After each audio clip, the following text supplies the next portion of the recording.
It's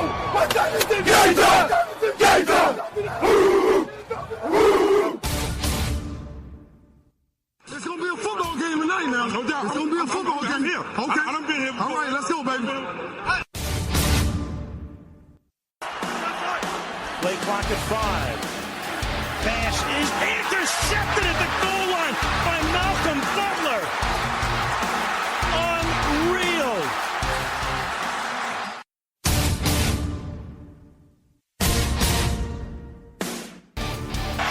And the Ohio State Buckeyes are the first national champions of the playoff era.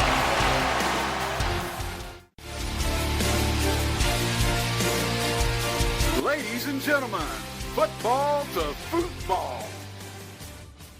Your host, Sean Garmer, Gary Vaughn, and Randy Isbell. Hello and welcome to another football to football. And man, Gary, somehow the Cowboys are still alive in this ridiculous division that is the NFC East. Randy, thank you, because your Jets allowed that to happen. So, you're welcome. I guess this is a weird way to start out the show, but I guess now that game that both of our teams play in a couple weeks matters a little bit more. So that's always good, I guess. Well, I mean, how are you guys? How was your weekend? How's everything been going? Things been going pretty good. Did a few things with the family, and just getting ready for Christmas coming up pretty soon. I mean, I went into Walmart and they have the days counting down to Christmas, and I almost started crying right there. But I told them, don't worry, my name's not Austin Davis. I'm okay. But we'll see. See if get Christmas comes and I'll be excited then. But right now it's scary. My name's not Austin Davis. Well, they thought immediately when they saw me crying, "Oh, I'm so sorry, Austin. I heard you lost your job to a drunk." I said, "No, I know it happens." God, that's terrible. Randy, you think it's terrible for him to say it? How do you feel Austin Davis is? Well, I mean, did you guys really think that was going to last the whole? Didn't Gary talk about this, or you talk about this on the preview show? On Friday, that if Austin Davis played badly, it could happen. He did not play badly, but we'll get to it. Yeah, we'll talk about it for sure. Oh, but they still lost 37-3. But that's kind of expected. I don't think any of us had that game going down with Cleveland winning. But the one thing I'll say, we'll talk about it more, but I'll just say this. I talked about it a couple of weeks ago for the fact that I think they should play Manziel because of the future. That's the only reason I think they're making this decision. Well, it's true. And I mean, honestly, to me, I think it honestly doesn't matter right now, because you're going to have a whole offseason where he's going to have way too many days to do whatever he wants. And I'm sure the team knows, and I'm sure everybody else knows, that he's going to find a way to screw that up, and then they can just, probably even before the draft, for all we know, and they can let him go and just. And even then, who says that just because Johnny Manziel's there that they can't draft another quarterback as an insurance policy, and say, hey, look, man, this thing's real. Like, we have an actual guy that can compete with you, and hey, if he screws up, maybe you let him sit there and training camp you go, look, you screwed up. Now you're going to have a quarterback battle on your hands, and you're going to actually have to win. If not, you're off the team or something, I mean, there's other ways to get him if they want to. Honestly, I don't know that maybe you feel bad for Austin Davis, but at the end of the day, I mean, he's always going to go sign with somebody else. But who I don't feel bad for? Deshaun Jackson. Yeah, I know it. Well, yeah, he completely did you got the good side and the bad side of Deshaun Jackson in this game that Gary and I did unravel, even though things didn't turn out that great. But hey, sometimes technical difficulties crap all over things. It happens with this podcast. Happen with all of us. Have been victims of technical difficulties with things. But hey, at least the great thing about it is, at least for Gary. Well, I don't know. Gary wanted him to be hunting for draft picks, but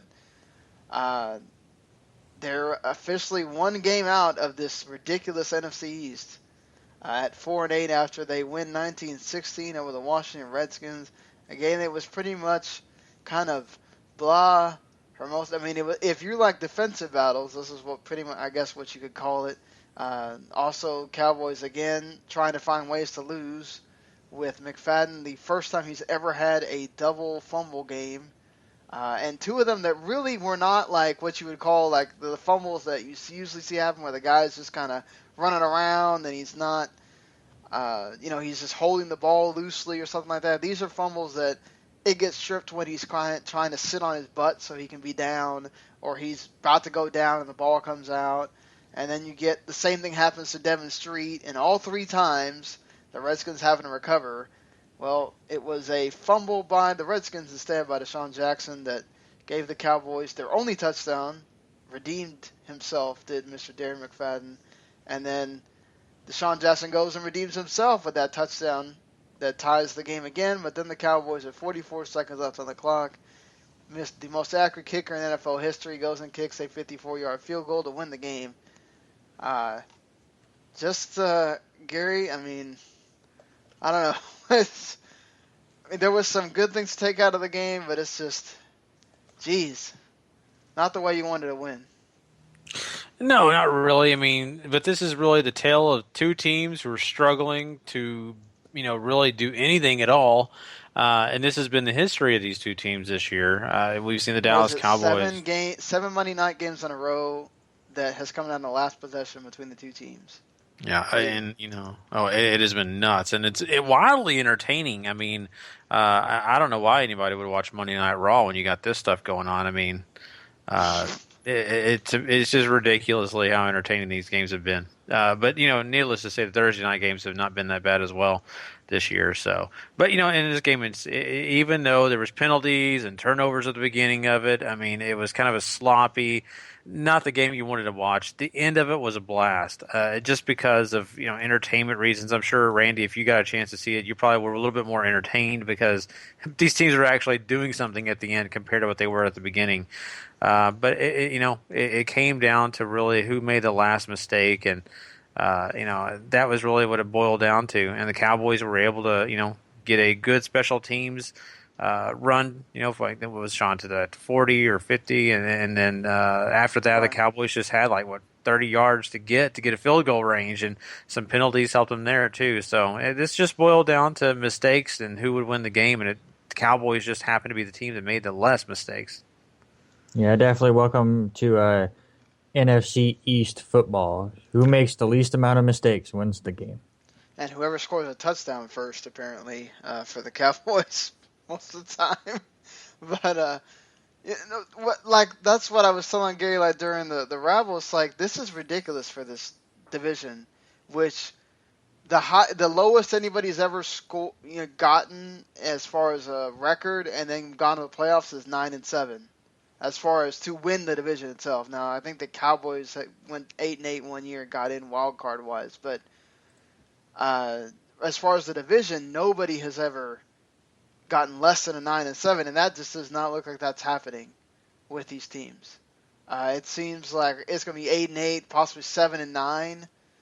Could win you the division. Stuff I've been saying all year, and now we have a three-way tie at the top of that NFC East. The Eagles got themselves back in it with a ridiculous win that we'll get to. But just are even though Washington still controls its own destiny, and they technically have the easiest schedule going forward, are they still the favorites though in this division, or do you give it to somebody else? Yeah. Just both of you, whoever wants to answer. Go ahead, Randy. I'll let Randy go first. It's just gross to say anyone's a favorite. It's like none of them want it. I guess Philadelphia's. No, who knows? Whatever. They all suck. The Eagles get a big win that we'll talk about later against a really good team. does look like Washington does have the easiest schedule out of the four, but who knows? I mean, it's just Everybody's got to still play the Bills except for the Giants. So, I mean, that's such a one mess. team that's also trying to run the table so they can get to the playoffs. I mean, the one thing that we've all learned from, I think, this week is that everybody's fighting. It doesn't matter where they're at. They're trying to win games, and I think I appreciate that about this NFL. I think that's one thing I love about the NFL that's different than I think another reason why I like soccer too. They do that. It doesn't matter where you're at in the standings. They still play. They don't do like basketball and hockey and even baseball is just too long of a season. But where you'll start seeing guys tank and they don't care. And God, this is like what the Philadelphia 76ers are doing is just an embarrassment. Honestly, if that was me, I'd just kick them out of the entire league for the crap they're doing. But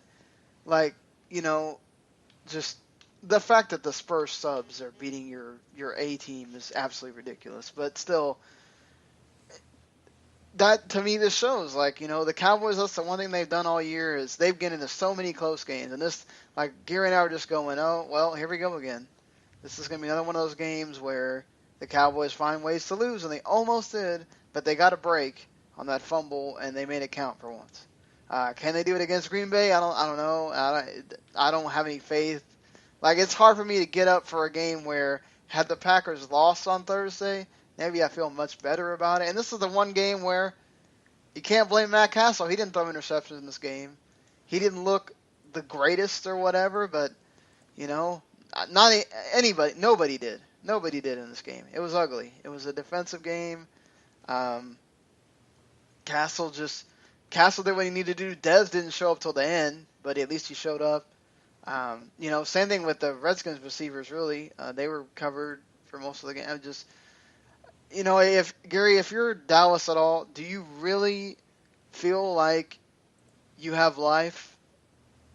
Or is it just one of these where we'll see what happens?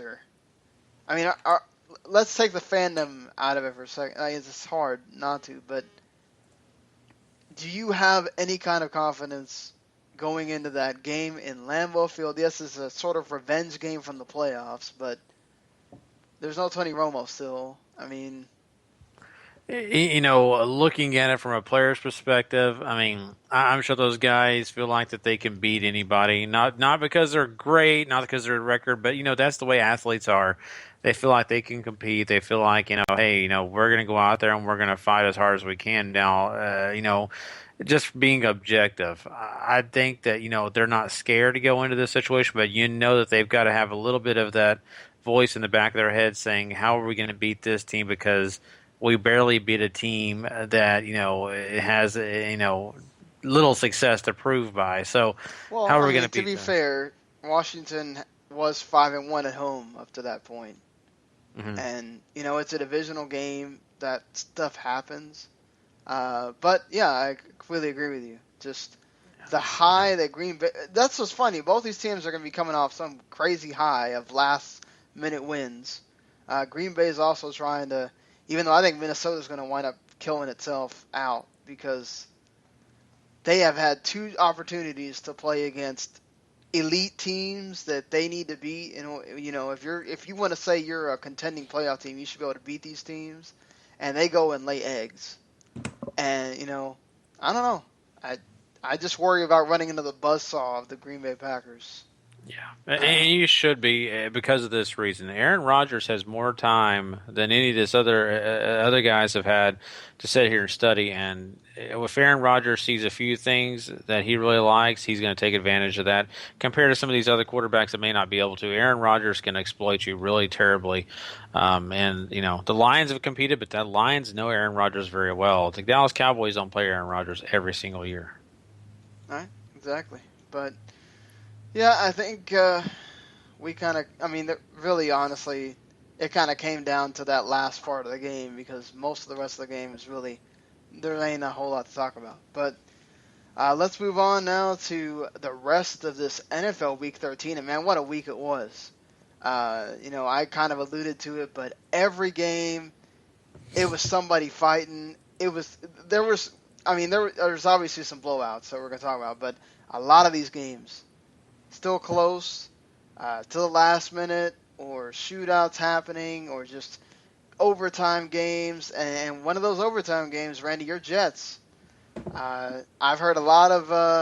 I listened to this little roundtable show of a bunch of Giants fans always basically getting to call in and voice their grievances, and I heard a lot of people say that it wasn't so much about the Jets and more about the Giants blowing it by not going for it on that field goal.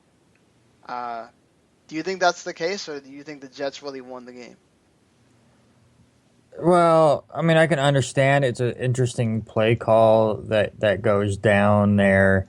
Listen, the Jets did not play well the first three quarters. Like, this game did not go the way I thought it was going to, with the Jets secondary banged up and the Giants secondary not being that good. I figured it'd be more of a shootout kind of a deal, and it just wasn't going in that direction at all. The Jets were giving up some really big plays. Odell Beckham with the big touchdown pass. There was the punt return for the Giants, and all of a sudden, at halftime, the Jets are down 10. Even though it feels pretty close, it just seemed like here we go again with the Jets making just mental errors and just not finishing drives. And then the fourth quarter hits, and as you alluded to, the Giants up 10, 4th and 2, I believe, at their 5-yard line. And Coughlin decides to go for it, which, I mean, at the time I understood it, because a touchdown makes it a 3-possession game, which would completely close out the game. It would be completely over. And at that point, you kick a field goal, it's a 13-point game. Yes, you force the Jets to score 2 touchdowns, but it's still only a 2-possession game. So I think he felt like they were able to do it. Eli throws an interception, and the whole game kind of swings. The Jets go down, kick a field goal on their first drive, and then get a huge touchdown late to Brandon Marshall. So, I mean, obviously it backfires for the Giants, but I'll leave it to you, Gary. Do you think they should have kicked the field goal there? You know what? Surprisingly enough, I mean, I agree with Coughlin on the call. I really do, because of the fact of what you said right there, Randy. They to get the 4th and 2, to convert it, and if they get the touchdown, that puts it away. And you've got to do it. You already know what your team is. Your team is up and down, and you're just hoping on a prayer that they can do something here and just put the game away. That's why I agree. Now, if it was just a 1-possession game, and maybe they were only leading by 3, Did they decide to run it or pass it on that play? They passed it. Eli threw an interception. It was an interception. Okay. Yeah. So, but I don't know. I agree with Coughlin on it, and he kind of explained it after the game. But to me personally, I don't feel that there should be any fault in that. I mean, it was up to the Giants' defense to stop the Jets. I mean, honestly. Yeah, but you're asking the Giants defense that can't stop hardly anybody. Oh, they were stopping the Jets, though. I mean, the Jets, until that interception, it's like the Jets were just doing nothing. But right, but I agree with you, but that's the point. If you miss on a 4th and 2 and then you throw an interception, which is even worse.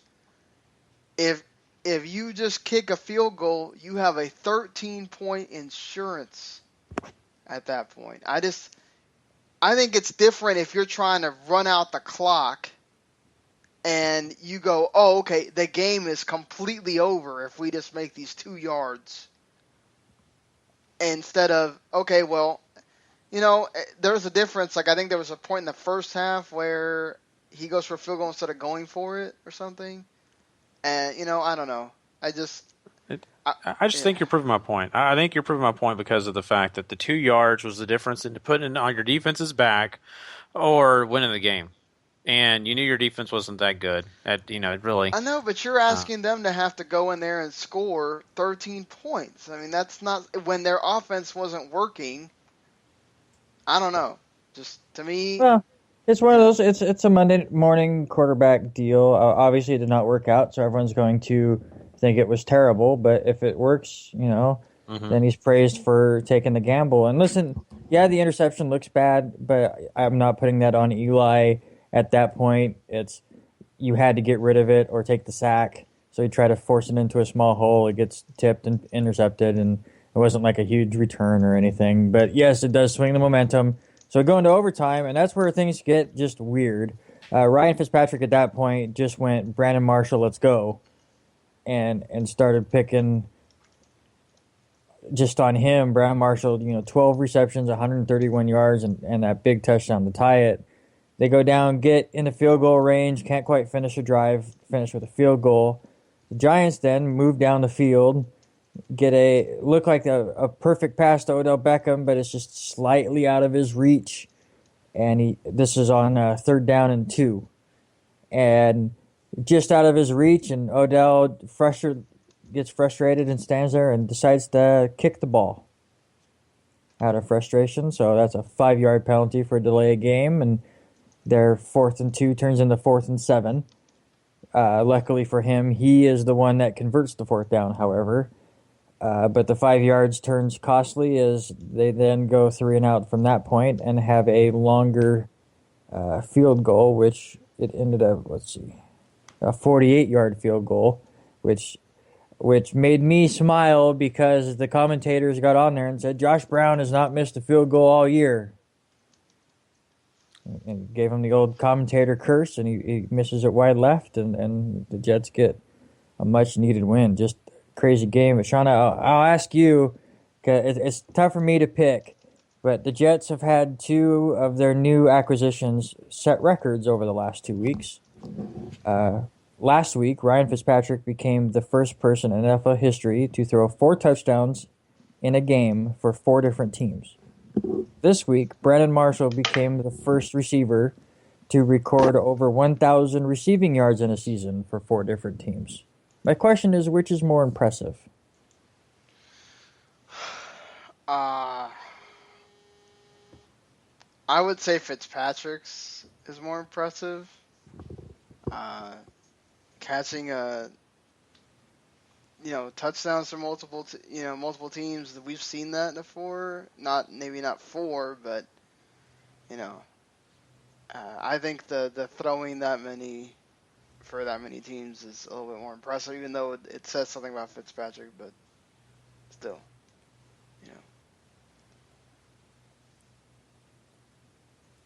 Yeah, I'd have to agree with you, just because it is the quarterback position, and to be given the reins on 4 different teams and to be able to do something like that. Obviously, the season-long thing is fine, but we see receivers move from team to team a bit more often. But so yeah, now you have the Giants at 5 and 7 in that cluster, and the Jets sitting in that last wild card spot with Tennessee next week. So it's a game they should win, but I'm a Jets fan, so I know should wins are always the most scary.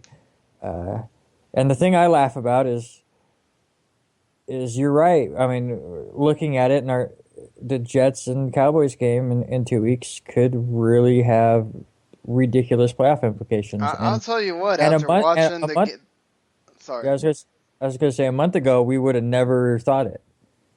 Oh, I agree, but I'll tell you what. After watching Tennessee play this week, I don't know if I want to play them. So well, when you get to that game, I watched a lot of that game. I mean, I know it was your game to watch as far as the podcast goes, but major play or fantasy implications were on the line for me. So I watched a lot of that game. Listen, if you have made the playoffs in your fantasy team, you get whatever Jaguars you can on your team, and you get whatever players are on the team that are facing Jacksonville that week, because the Jaguars are just a fantasy team. Mm-hmm. They have no defense. That 4th quarter was the most ridiculous thing I've ever seen. And that's without the other Allen. They didn't need him. Yeah, that's what I'm saying. I mean, I can't remember if it was all in the 4th quarter, but in my main league that I focus on the most, where I had to win and get help to make the playoffs, we were in a really close battle, and then all of a sudden, Blake Bortles throws 4 touchdown passes, 3 to Allen Robinson and 1 to Julius Thomas, and I had Allen Robinson and Julius Thomas. So I double dipped 4 times in about a quarter. That is awesome. And the next thing I knew, I was up by 60. That is great. I think you have Allen Robinson in our league too, right? Yeah, and he helped me beat you in a pretty high-scoring game too. Because boy, Matt Hasselbeck didn't help me in that. Oh boy, no, he didn't. Jeez, yeah. Don't think about him. We'll get to that later, but so we already I guess started talking about it, but this Titans and Jaguars game was one hell of a game to just sit there and watch and just enjoy as a football fan. Not so much it was just fun, like watching it. I enjoyed the crap out of it, like everything from the Mariota 87-yard ridiculous thing that was, which really most of it was some awesome blocks by the people in front of him. It wasn't necessarily Mariota. That wasn't one of those where he just juked a bunch of people. It was just he had some great blocking in front of him, and he was able to just go straight through. But I think this is going to be a fun thing coming down to the wire. What happens between Tennessee and Tampa Bay as they end it here? Because this will be a question I'm going to ask you guys here, and I kind of already asked this to Gary on the Rabble, but we'll have to ask it again here as soon as I get done with this. It's just Allen Robinson 3 touchdowns, the other Allen not there, so obviously he benefits. Julius Thomas really doesn't show up until towards the end of the game, and that's when he gets that touchdown that kind of counts. Mariota was happy to have one of his receivers back because Kendall Wright made him look good. He caught almost every ball that came to him. That's going to be a nice little backfield combo between David. I know everybody likes to crap on Antonio Andrews because apparently he's slow at 4.9, but he's getting the yards and he works well out of the backfield. And then David Cobb comes in there and he can get to some yards too. That defense, look, it's obviously the Jaguars and their offensive line sucks, but Tennessee's defense has been good all year, and they forced they were able to get to Bortles as you'd expect, and then Jacksonville comes in here and Bortles does what he does, he moves around and makes plays, and that game was just totally fun, but it's crazy how this week has shown us how important that extra point thing is, because the Jaguars kicker misses 2 extra points. They lose by 3.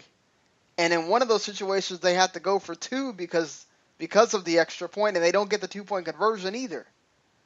I'm not saying that's why they lost. I'm just saying, again, people keep saying, oh, that extra point thing, it's not going to mean anything, man. I think there was 8 extra points missed in this week alone. Yeah. So, shows you right there. That is a huge deal. I am still surprised the Pittsburgh Steelers are the only team that are going, let's just go for 2. Yeah, I expect more people to do it. Eventually, I think... Oh, no, and that was funny. I don't know if it was this game or was there another game that... it was this game. Jacksonville had 2 shots at hitting that extra point. He missed it, then he got it blocked. And there was a foul both times, offside. I think it was in the Ravens game, actually. Whatever. I don't remember. But there was a time where the extra point was missed twice. They finally went for 2 because of that, because he missed it twice. It was just good Lord. Seriously? But anyway, let's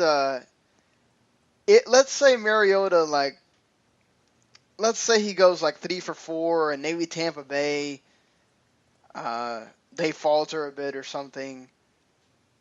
I think this is gonna be one of the most interesting rookie of the year races here. If let's say Mariota does pretty well going down that, do you think that maybe it's a lot more even than it would be if let's say Mariota just loses everything after this? Or do you think it's not going to matter because Tampa Bay are actually going for the playoffs, whereas Tennessee's not? Yeah, I think this is now Winston's to lose, which is surprising because when you asked me that about midway through the season, who was going to win Rookie of the Year, I think we all thought Todd Gurley had this thing locked up and put away. but he's obviously fallen off the map. But yeah, listen, it's because Winston's finding ways to actually win his games. Like Mariota is starting to look a bit better, and he was banged up in different parts of the season. So I still think even if Mariota puts up a bunch of wins here at the end, that Winston has a decent sized lead at least. Yeah, and those injuries to Mariota are really going to affect, when people actually look at the stat sheet and try to figure out what they think is fair for both guys. And I could think that could definitely affect Mariota's votes. Now, there's still a few games left here. It just depends on Winston, how well he plays, barring anything injury-wise for him. But right now, Randy's completely right on that. I think it's his to lose. Yeah, I think it is too. Just you have to, let's see what Tampa Bay did what they're supposed to do. Let's see what winds up happening when you get to that moment. But for the Jaguars, I think we can safely say that any shot at a playoff, whatever, is done after this. And but it's so sad because Houston and Indy are just sitting there begging them to come steal this division, and back-to-back games against Tennessee and San Diego where they have a chance to win it and they just can't. Yeah. It's just, the sad thing is, you can't really blame. Indianapolis is playing a rough team, a team that also, again, both of these guys ran into teams that they're fighting for the same playoff spots that they are. And I think Houston actually tried and had opportunities to win, whereas the Colts just, I said it even when in the previous show, I said, watch what happens in that Houston game. If Houston loses, wouldn't be surprised if the Colts just completely get obliterated. No, and I agree. And listen, I'm not saying Jacksonville is anywhere near the talent level of the Colts or the Texans, that's for sure. But they have an offense, the defense, good God. And speaking of that offense, and it's because I've done so much research because, again, my main fantasy league, I have a bunch of Jaguars on it. If you have made the playoffs, just look at that Jaguar schedule the next 3 weeks. That fantasy playoff time. They get the Colts next week, which is the 30th pass defense. Then they get Atlanta, which is a better defense, but has been struggling. And then that week 16, which is a championship week for a lot of people, they're at New Orleans, which you just know that's a shootout. That game is going to be awesome. So I have slipped into the playoffs in that league, and I am just salivating, just hoping that they take advantage of these matchups, because you want to talk about just setting fantasy points up on a tray. Yeah, they might lose all three of these games, but all three of these games are going to be a blast to watch if you like offense. Right. But Gary, what do you do with it? At what point do you say, is Gus Bradley on the hot seat at all? Because isn't he supposed to be a defensive guy, and his defense is playing like total horse manure? Yeah, I totally agree with that. And yes, they are. And, to my, thought process on it is, anytime that your specialty is, either defense or offense, and that certain, side of the ball is going downhill, you got to be questioned, and you got to be questioned a lot. I always say, we think it was last week we gave the Rams a little bit of a hard time, and saying, Fisher and his offense and all that. But, I always equate him, he's a defensive guy. He's got someone who's supposed to be helping him with that side of the ball. So I don't give him such a hard time. If it was the opposite, that guy's in trouble. So he's got to be, in the hot seat, if you ask me. What do you think, Randy? No, not yet. Just because this team is rebuilding, I think now that they have such a young core going on offense, and it looks like it's going to be a powerhouse for the next few years, let him get another year or two to see if he can then, through the draft and free agency, fix the defense. Didn't they lose a lineman for the year a couple of weeks ago? And then they lost. DJ Fowler didn't even get to play it down. Nope, didn't play at all. And Paul Posluszny's injured, fractured his hand. Injuries plus, it's a very young team. So allow him to try to see how it's going. Obviously, they're taking great steps they're in most of these games that they have lost this season, so they'll find ways to get wins. So I don't think he's on the hot seat yet. I mean, I think that, Randy saying is correct. I have a fear because of the fact that, this team was really behind the system, and they just seem like they just kind of lost it. They're just completely gone. The injuries, I guess you could say, are part of that, and all those other things, but it just seems like the team has gone away from defense completely, where at the beginning of the year, I kept saying it. I think their defense is young, but they can do things. Now they're just completely obliterated. Yeah, true. Well, damn it. I don't know what happened. I didn't. Randy, pick a game because for some reason, my sheet decided it wanted to disappear on me. All right. Well, I mean, I guess let's just jump right in and get a really junky game out of here. Let's talk about a blowout, one of the rare ones. Let's talk about the Cincinnati Bengals and Cleveland Browns. Just a sad game, kind of to watch, knowing that Austin Davis had lost his job by the time I actually got around to watching this game. So I really kind of focused in to see how he played. And it's really sad because if you give that kid a decent opportunity at the Cleveland job, he'd take it, or in many places. Do I think he's going to be a star in the league? Of course not. But he could be a decent, middle of the pack quarterback if given the chance. Listen, anytime he dropped back, he had pressure. I mean, obviously the Cincinnati defense is really good, but they completely just manhandled the offensive line of the Cleveland Browns. Like, there was a few times where Austin Davis would actually get a pocket and he would make a wonderful throw. Right? He was making decent decisions. He's taking a little too long at times to make those decisions. But again, it's one of those, if he would just get the opportunity, I think he would be okay. He does throw one interception, which was a complete miscommunication between him and a receiver. He thought he was going to cut in. He goes straight out, and obviously just easy pick. But this game was a blowout from the beginning. Cincinnati just toys with Cleveland, who just has nothing out there talent-wise.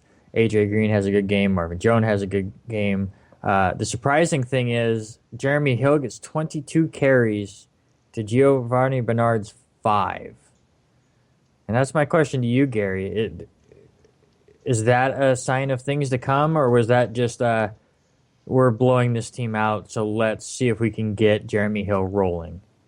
I think it's the second. I really, really do, because, Bernard has been a little bit more of the offensive guy for them. Really, Hill has been, here, there, and everywhere. You just never know with Hill. A big disappointment, if you ask me, this year, especially for a fantasy owner. People had Hill going pretty fast in their fantasy drafts because they loved what he did last year. And this year has just been a total letdown. But Bernard still, even though he's had limited carries, he's a great pass catcher, versatile back. So that's my thing. I don't expect this next week. I don't think that they're going to continue with Hill. I think they're going to continue using both guys and try to work on both ends. So this is probably just a flash in the pan. If not, I'll be surprised. Yeah, and I will say, obviously next week's a much bigger game. They play Pittsburgh, so a much better opponent. And that's another question I got for you. Are you impressed that we didn't see Cincinnati fall to a trap game here? I mean, everyone does it.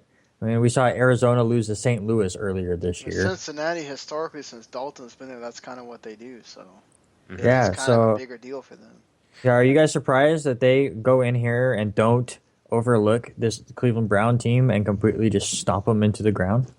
Impressed. I am impressed because they mature, and that's what has impressed me, if you want to say it that way. Because we've seen, like Sean just mentioned, Dalton has, kind of gotten into these games and expected himself to do really great, and just totally had a terrible game and given an opportunity to some bad teams. So this team is a different team. This Cincinnati team has really done a great job this year. Marvin Lewis, maybe his, whatever he's been trying to teach them for years and years has actually gotten their heads, because I just watching them play. I mean, to me, it's night and day compared to the way they kind of finished the years off for the last few.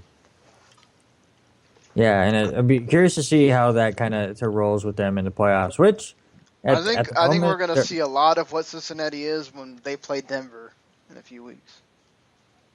If they lose to Denver too, I think that, let's see what happens, because that's two teams that are obviously playoff bound at this point, and Denver's above them, or Cincinnati's above them in the rankings, and if they lose,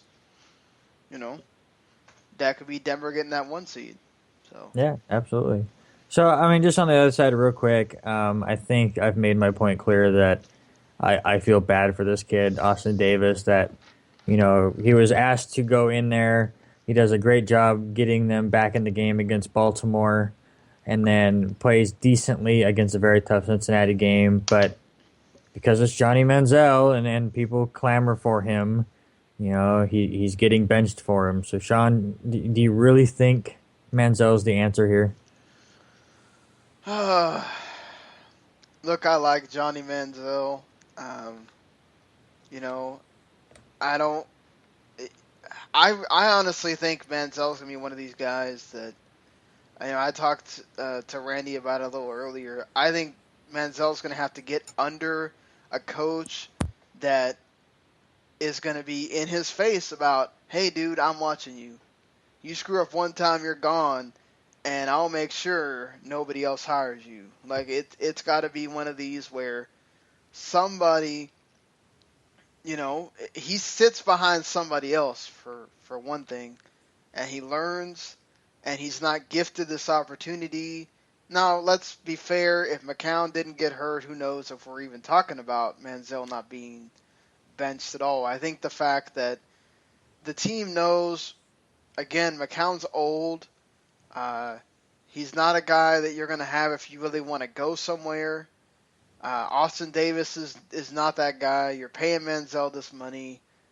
You kind of got to let him have it for this offseason. But I just have this feeling he's going to wind up messing up off the field again because of the Browns the way they are as a team, as a everything, as an organization, and he's going to have to wind up going to another team.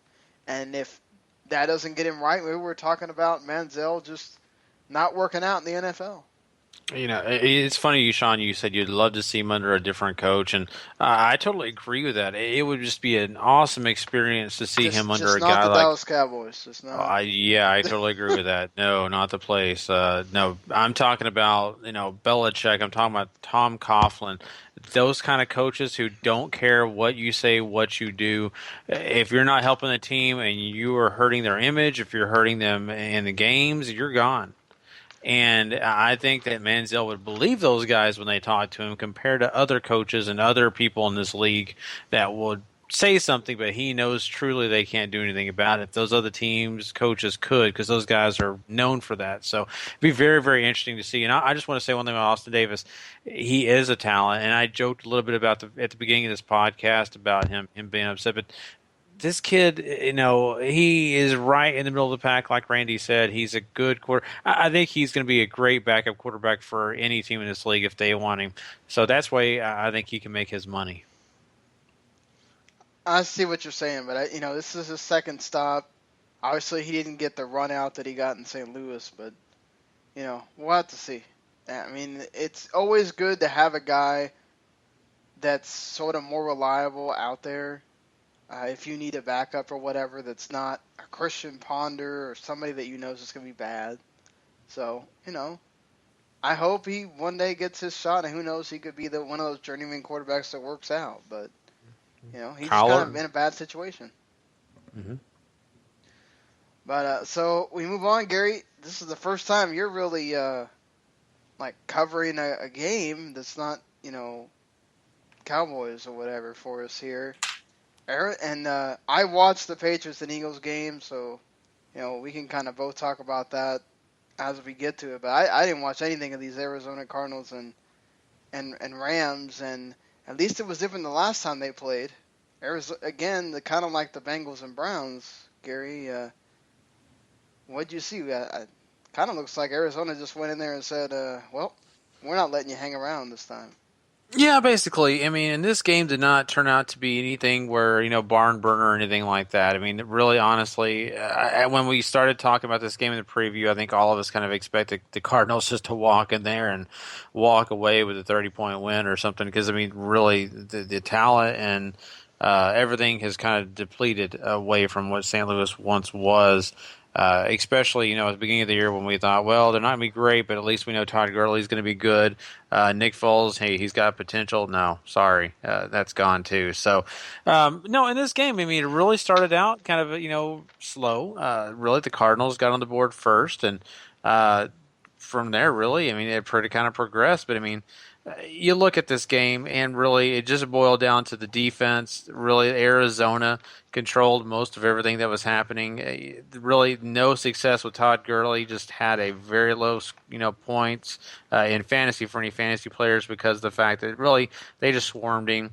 And of course, Nick Foles, 146 yards was shown in this game. He only had one pick. That was the big surprise for me in this game. As you watched it, I really felt like they had some other opportunities to get some picks, but that did not happen. As you watch this game, though, it was kind of slow and methodic. I mean, by the end of the first half, there's only 10 points scored on the board. I thought, wow, I mean, is this a trap game to me? I really felt like, man, St. Louis may sneak up and get Arizona. But by the time you get to the third quarter, a couple more touchdowns for Arizona, and really that came because Carson Palmer was able to meet up with Mr. David Johnson, the guy that we talked about last week. Is he going to do as good as, what they had with Chris Johnson? And, of course, you go from there and you get a chance to see Carson Palmer also hook up with Kerwin Williams. So this is a game where really it was not as exciting as you'd want it to be. I think when you saw this game earlier in the year, you were thinking this would be a really good defensive battle and both teams really fighting hard, but this really was one-sided. It really was never, ever in St. Louis's realm to win. So not too exciting of a game if you ask me. I got kind of the easy part of this schedule for us this week because both my games were honestly blowouts, despite the fact this is only a 24-point blowout, if you want to call it that way. But I do have some questions for you guys, and I'm just kind of curious. And I'm just going to ask Randy this question because last year we saw that the Arizona Cardinals were really well versed on both sides of the ball. They were taking care of business. Carson Palmer gets injured, gone, and then the team just kind of dissipated, fell apart. Slayton tried to do his job. They try to get him involved and really work hard, but he just could not get the job done to get them anywhere. And of course, they fell off the map. But Carson Palmer, do you really feel like he is the Achilles heel of this team still? Or do you think that they're more talent, their defense is better, and they could win without Carson Palmer? Because right now he's just controlling everything, and even in these games where he's not blowing people out, he's making sure they win the game. Regular season wise, yeah, I think they could still win. But like once you hit playoff times and you're actually, or like the later part of their schedule where they get the Packers and the Seahawks, then I think they absolutely need somebody like Carson Palmer to help lead them. I think he puts them over the top from a really good team to a great team. There's so much talent on this team, especially like in the receiving core and all of that, where I think like if Drew Stanton had to go in there for extended periods of time, they could maintain. But now that, we've hit December and we're getting ready for the playoffs, maintaining just doesn't work anymore. And I think that's kind of what happened last year, too. They did okay without Carson Palmer, but, in the end fell apart. And I think that's kind of where you would see him again this year. Yeah, I kind of agree with you, too, on that. And, I just think that they really depend on his leadership. He's been just a really, honestly, you hear it a lot often, but a field general. I mean, he makes sure that this offense runs smoothly and takes care of business. And, it's one of those things where I look at it and say, he is the heartbeat of this team. A lot of people, of course, equate that to guys like Aaron Rodgers. And you could even say that about a Tony Romo or a Tom Brady. Just guys that are excellent at controlling and making sure their team does well. And also, we got to make sure we give congratulations to Larry Fitzgerald with a big milestone this week he passed. So congratulations to him as well. Sean, I have this question for the St. Louis side of the ball, and we've seen this team, do a lot of good things when it comes to running the ball until they meet up with really good defenses, and then all of a sudden that great running game just disappears because Todd Gurley can't do it all by himself. What do you think, other than the running game, though, has really hurt this St. Louis team? Because, we've seen the quarterback situation not be good, but, outside of that, is there any of the blame we can put on this team? Well, the offensive line has caused issues for Foles. Sometimes he gets pressured a lot as well, so that's an issue. He really, outside of Tavon Austin, if you're still throwing a Kenny Britt, receiver-wise, they have a bunch of fast guys. They don't have anybody that, is just tall. And, they have Brian Quick, but it's just, I don't know if it's Foles can't get it to him or what it is, but, they don't have this one guy that I totally feel like they can depend on. It's almost kind of like they have the San Diego offense, and maybe again, this is why the quarterback is important. They don't have the Phillip Rivers. They all knows how to get him the ball. Because they have the 2 tight ends set up like San Diego with both. Even though Jared Cook likes to drop the ball a lot, you got Jared Cook and Lance Kendricks. Now you got Welker in there, which don't know if he's going to play next year or whatever. But you've got some decent receivers. You've got the running back, and Todd Gurley proved that he's way better than Melvin Gordon, so Rams did right by that. So you can say the offensive line a little bit, but to me it's all about Nick, Foles, all about Foles. He has been absolutely downright atrocious this year. That trade was terrible. Now, I don't blame the Rams for making that trade because Bradford has done anything but stay healthy in a St. Louis uniform.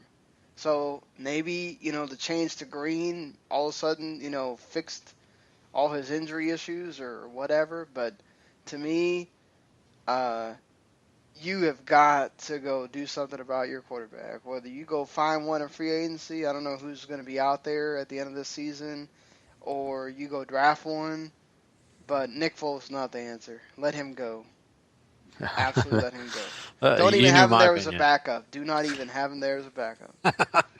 You knew my opinion coming into this season about Foles. So, one last thing. I know we're going to go quickly. We got a lot of games to cover, but I want to ask both of you this question. That's why I saved it for last. Larry Fitzgerald and the milestone I was talking about earlier, 11th player in NFL history to reach 1,000 receptions. This is a big milestone for him. Randy, how fast is it going to take for him to get to the Hall of Fame once he retires? Is he going to be like a first ballot guy, or is he going to take a little longer? No, he's definitely first ballot. He is the face of this team. He's been there through all their ups and downs. If you think Arizona Cardinals in the last 15 years, the first name that pops into your head, and possibly maybe even the only name that pops into most people's head, is Larry Fitzgerald. He is a class act. He's just outstanding, and I'm so glad he's had a great year coming down the stretch with all these great talents around him, and you can definitely tell he's there. He's mentoring them. He's a class act on and off the field. 1,000 receptions now, so no, easy first ballot Hall of Famer. And Sean, do you agree with that? Because we see a guy like Jason Witten just pass up 1,000 receptions as a tight end, which has only been done by Tony Gonzalez. So do you agree with that as well? Because both without the big important rings. I think it depends on the class that you're talking about Fitzgerald going in. We don't know who won't. Who. The thing is, too, it seems like the NFL has a certain number that they like to do. It's not like baseball where you only get 1 or you might get 8 that year, but usually the NFL doesn't go around after you get to 7, they don't go past that number. And we don't know who's going to be around that maybe they didn't consider first ballot, that they go on the second or third ballot, and not having that ring might decide to put Jason Witten, Larry Fitzgerald back a year or something like that. I don't know offhand. I'm not, all these people that there's a lot of people that do podcasts and they have statisticians right there for all. I don't have all that, but to me, he, like Randy said, he deserves that spot. There's a lot of years that, man, he could have put up bigger numbers if it wasn't because Carson Palmer got hurt. So we don't even know. But they don't look at, they look at what's there in front of them. And I still think the ring matters. A lot of people will say it doesn't, but look how long it took. He had times where he was the elite receiver at a position, but he did tail off for a little bit too. I just think that it all depends on who's around, who's not in when he's there, if he doesn't have that ring. So, we move on from this blowout win to another game that was with two teams that, they say the Dolphins are still in the playoff hunt, but man, they're really on the outside looking in when you look at kind of what happened with the rest of the AFC this week.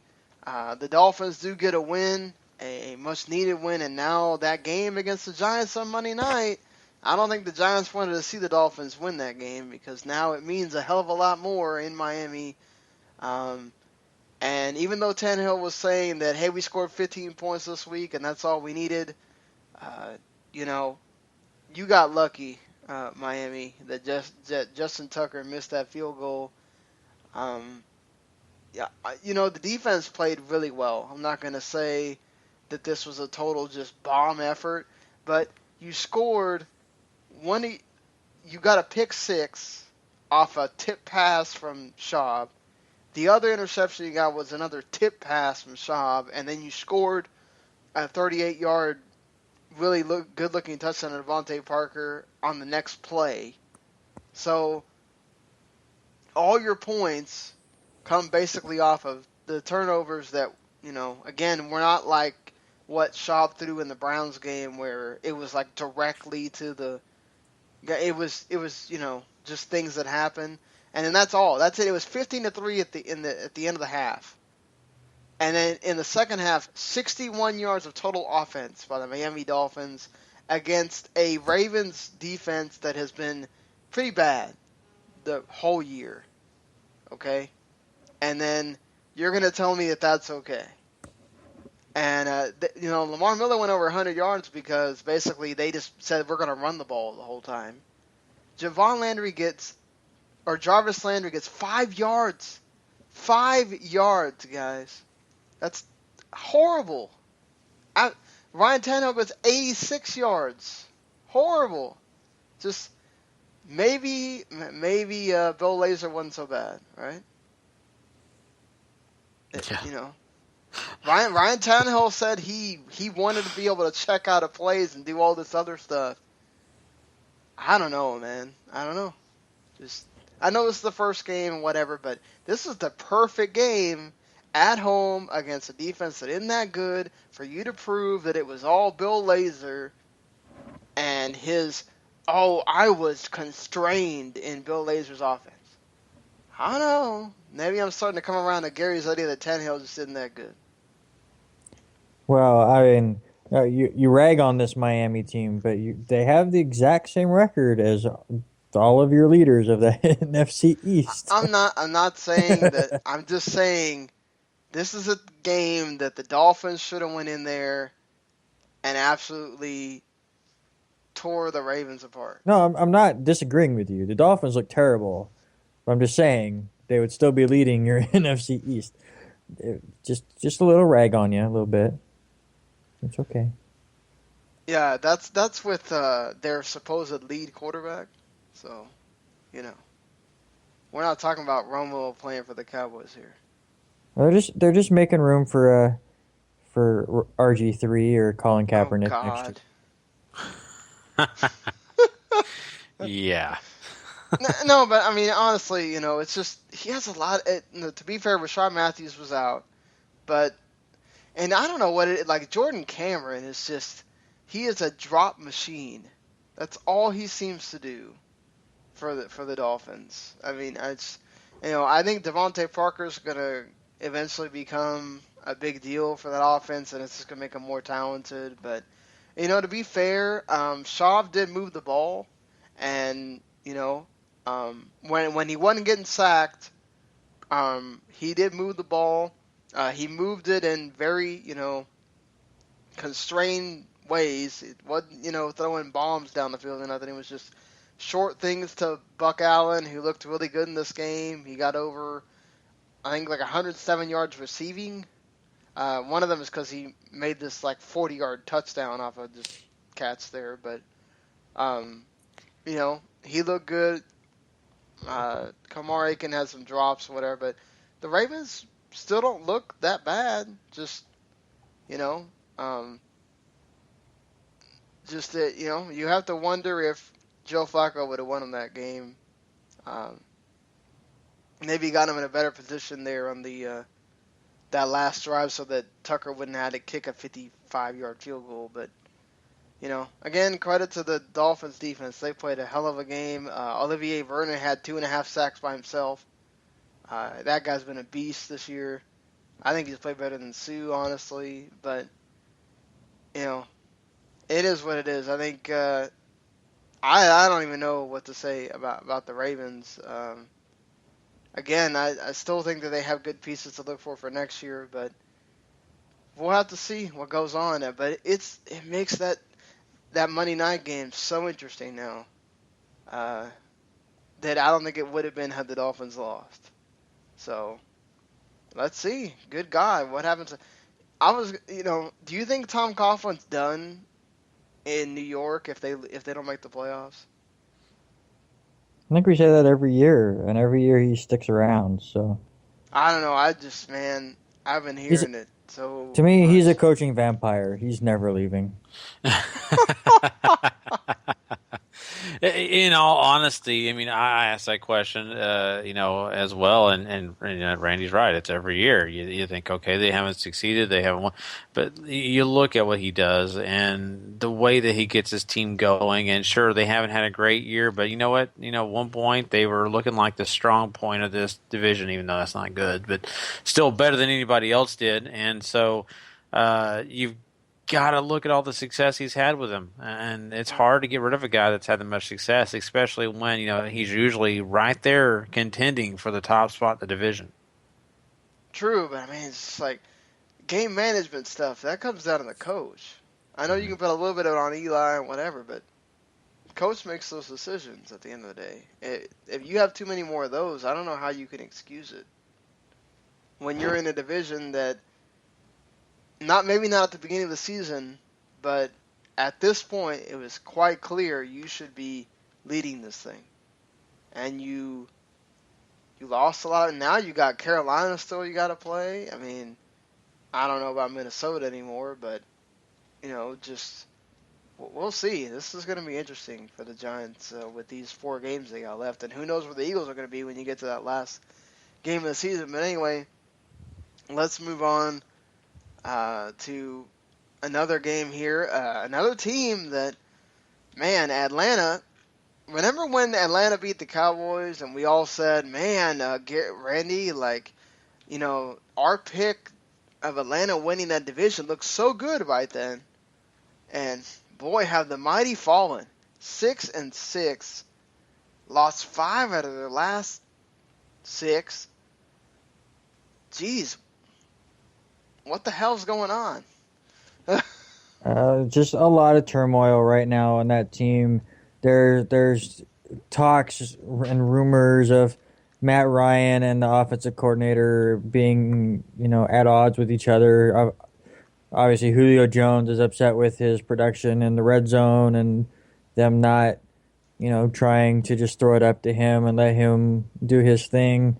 I mean, they get Devontae Freeman back in this game, but he doesn't look like the Devontae Freeman we saw earlier in the year. Just things are just not right in Atlanta. Give credit to Tampa Bay for taking advantage, though. Doug Martin still is looking great. Charles Sims comes in and adds some productivity too. So finding some good weapons there. Jameis Winston gets the job done, does whatever he wants. And I like the story that I heard that on the big game-winning drive that Tampa Bay has, they go into the huddle, and I guess according to the story, Jameis Winston just gets in the huddle and goes, "All right, who wants to win this game?" And Mike Evans goes, "Me," and he goes, "All right, we're going to get it to you," and that's what they did. They get Mike Evans in the side of the end zone to take the lead, and then Matt Ryan goes out there on the first play and tries to fit it into a small hole, throws an interception, and that's kind of it. Unfortunately, I don't think Tampa Bay is going to make the playoffs, even though they have been red hot lately. Sure, we're going to talk about Minnesota here soon and their complete annihilation that they had to go through with Seattle. But I really do think it's Seattle and Minnesota as the two wild card teams. But Tampa Bay's been a great story. They have a lot to look forward to. And yeah, so I mean, just real quick, Sean, on the Atlanta side, is it just time to clean house as far as coaches and players and time to just rebuild? This is one of those times where Matt Ryan's been there how long now? I mean, it seems like 8-9 years. Might not even be that long, but it's his 8th season. They've gotten into points where they haven't even gotten close. And you're right about that. Like I would have said you fire the coach and let Ryan stay. And if you really can't find anyone look, again, we're still talking about Ryan being. I don't know if you put him this year in that top 15 or whatever. Maybe he's around if you put in top 20 or something. But this is difficult because honestly, for me, I just don't know if there's somebody better than Matt Ryan out there. And you go, well, Roddy White, I don't know how much time he's got left. And do you really want to put Julio Jones through that when you just re-signed him and you're telling him that, hey, you're going to have to struggle for like 2 to 3 years? I don't know. I think, I definitely think it's time for a new offensive coordinator, maybe another head coach. I don't think Matt Ryan. I don't think you can fire Dan Quinn right now. You just hired him. Maybe. It's the NFL. Know. I mean, yeah. It's just it depends on how much turmoil is actually going on behind the scenes. Because they started out red hot, and it just seems like they're not on the same page. This does not look like the same Atlanta team that started the season. I agree with you, but again, this is that same conversation we had last week about Jeff Fisher. Dan Quinn's a defensive guy. Offensive coordinator, and this is supposed to be the strength of Atlanta's team, offensive coordinator and offense not doing what they're supposed to do. I don't think anybody figured in the first year where Dan Quinn's not making a lot of moves that he can get that defense that he wants. You have to give him a whole offseason after his first year to be able to really see if he can do something with that. So, I don't know. I just don't think you can fire him right now. But, yeah, certainly offensive coordinator and all that. Yeah. And I already kind of said my piece on this, Gary, but I want to get your opinion on Tampa Bay. Do you think there's any chance they make the postseason this year? I'm not really sold, honestly. I mean, there's a possibility. There really is, because the teams that they're going to be facing pretty soon, Chicago, they got St. Louis on the schedule. I mean, New Orleans is their next game. All those games, they can win. It's been shown that they can, overcome some of the adversities that they have coming their way. But, honestly, then again, I mean, I could totally see them losing to New Orleans, and I could also see them losing to Chicago, both teams who've, found ways to win games they weren't supposed to. And Carolina at the end of the year, that's a tough feat, and they've got to be better than Minnesota and Seattle, and I'm not sure that they can be. So it's a slim pickings for me. Yeah, like I said, I'm right there with you, and I will change my answer to your question, Gary, about Larry Fitzgerald and a first ballot Hall of Famer. I have looked it up, and since Steve Largent was a first ballot Hall of Famer in 1995, there has only been one other wide receiver that has went first ballot. I'm sure both of you could guess him. Oh, Irvin? No. Jerry Rice. Jerry Rice. Rice. Yeah, I think Yeah. Chris Carter had to wait for like ever. Mm-hmm. Yeah. Yeah. Irvin wasn't. Chris Carter wasn't. All of them weren't. Yeah. The only Jerry Rice is the only receiver and since because Jerry '95. Rice is the freaking greatest of all time. Yeah. Absolutely. So I will change my answer, and I maybe not first ballot Hall of Famer, but definitely second or third. Yeah, but you know what? I mean, honestly, I think the receivers get kind of left in the dust. I think Chris Carter, I think, especially Larry Fitzgerald, those kind of guys deserve it. It's just that they pay more attention to the running backs. And I think, everybody kept making that case that if Urban hadn't gone out so early, or hadn't gone out in '99 the way he did, if he had gotten to play a few more years, I think they said Chris Carter, again, the ring thing. Chris Carter was the ring thing completely. Because he was, number 2 all-time in stats, I think, for a lot of those big-time stats. And he had to, God, it felt like forever. Every year they're sitting there talking about, somebody going to put Chris Carter in, somebody going to put Chris Carter in. They didn't, Tim Brown as well. So. Yep, Tim Brown. So, moving on from that, even though... I will say, man, watch out. Watch out for Tampa Bay. We might have to eat those words of Eric Dwayne being on there on that preview the only time we ever saw him talking about Tampa Bay, and we all laughed, and look at that. But here we go. Houston went into Buffalo, and, well, they met the buzzsaw that is Tyrod Taylor. With his one running touchdown, and he threw 3 touchdowns to 3 different guys. I felt bad for Houston because their defense had played actually really well, and then they lose the game on a broken coverage, and Charles Clay basically just gets a free pass to the end zone. Just other than a few moments, like there's a moment where he could have just ran for the first down, he throws into the end zone to Robert Woods. And it was incomplete on a 3rd and 4. There's only a few moments where Tyrod Taylor shows a little bit where he still needs to make sure he makes the right decisions. But, man, he didn't throw it a whole lot in this game, but when he threw it long, and Sammy Watkins was there to catch it. Just amazing what, like, I think nobody was even thinking about Tyrod Taylor. Rex Ryan brings him in, and then Sammy Watkins in here, 2 50-yard bombs he catches. One of them gets no points because Dan Carpenter misses a 50-yard field goal. And then on that final touchdown, it's 27-20 because Dan Carpenter misses an extra point. So even at the end, Houston had a chance to win the game, So still showing again those extra points, how much they mean. At the end of the day, Sean McCoy had a big game. He had, I think, like 3 or 4 runs of like 30 yards at one point. He'd do like nothing, and then it'd be a 3rd down and 1, and he'd break it off for like 20 yards or something. Just crazy. And this is without Carlos Williams there. And DeAndre Hopkins, he doesn't show up for the whole game, but he had a whole drive where it was DeAndre Hopkins every time catching the ball for 20 yards, 23 yards. He got a 20-yard touchdown. So, I know people were probably watching it like, oh, what happened? DeAndre Hopkins get hurt or something in fantasy? Nope, he just had to wait for the right time. I will say, even though Arian Foster's hurt, I think Houston actually has a pretty decent, little team that they've kind of come up with, and that has some decent offensive weapons. Like Chris Polk did really well in this game. He broke off a few runs. Grimes had a couple of times where he was key. Ryan Griffin, again, he got a screen touchdown.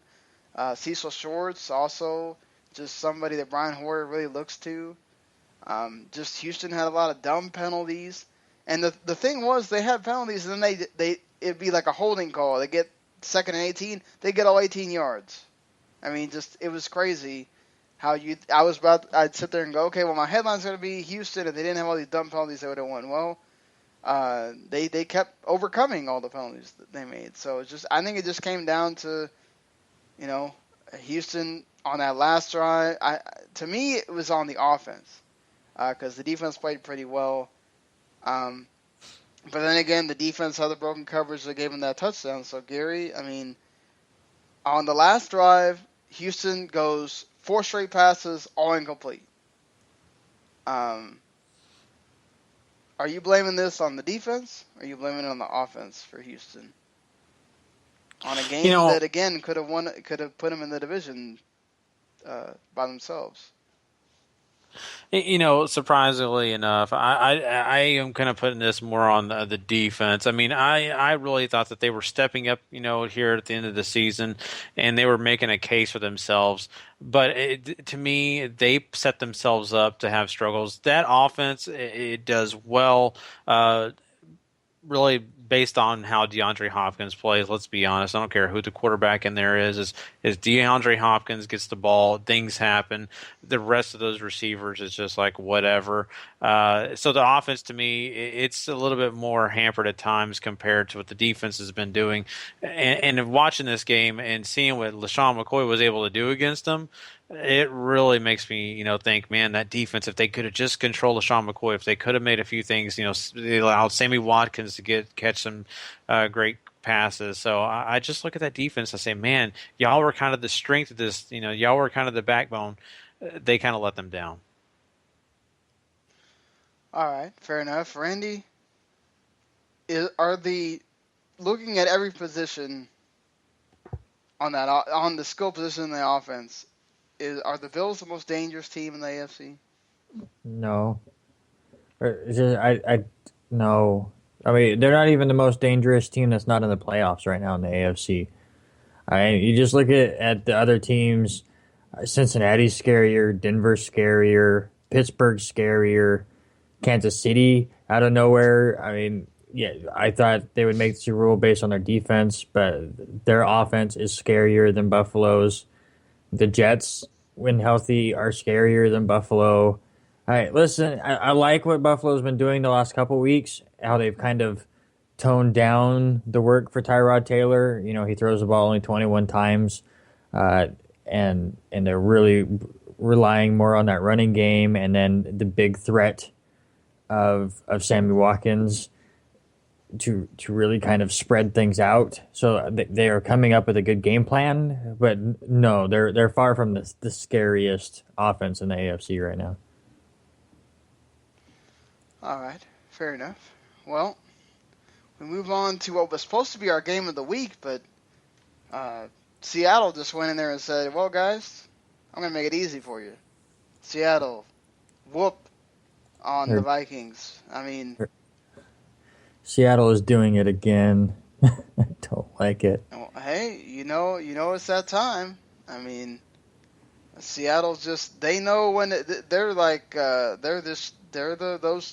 those guys that have been there, done that. They know what time to wake up and start winning games. And these teams are, the sad thing is, if you're one of those Seahawks haters, you're going to deal with 3 games where they're playing the Browns, the Ravens, and the Rams. Woo! So, Johnny Manziel, be prepared to get whacked.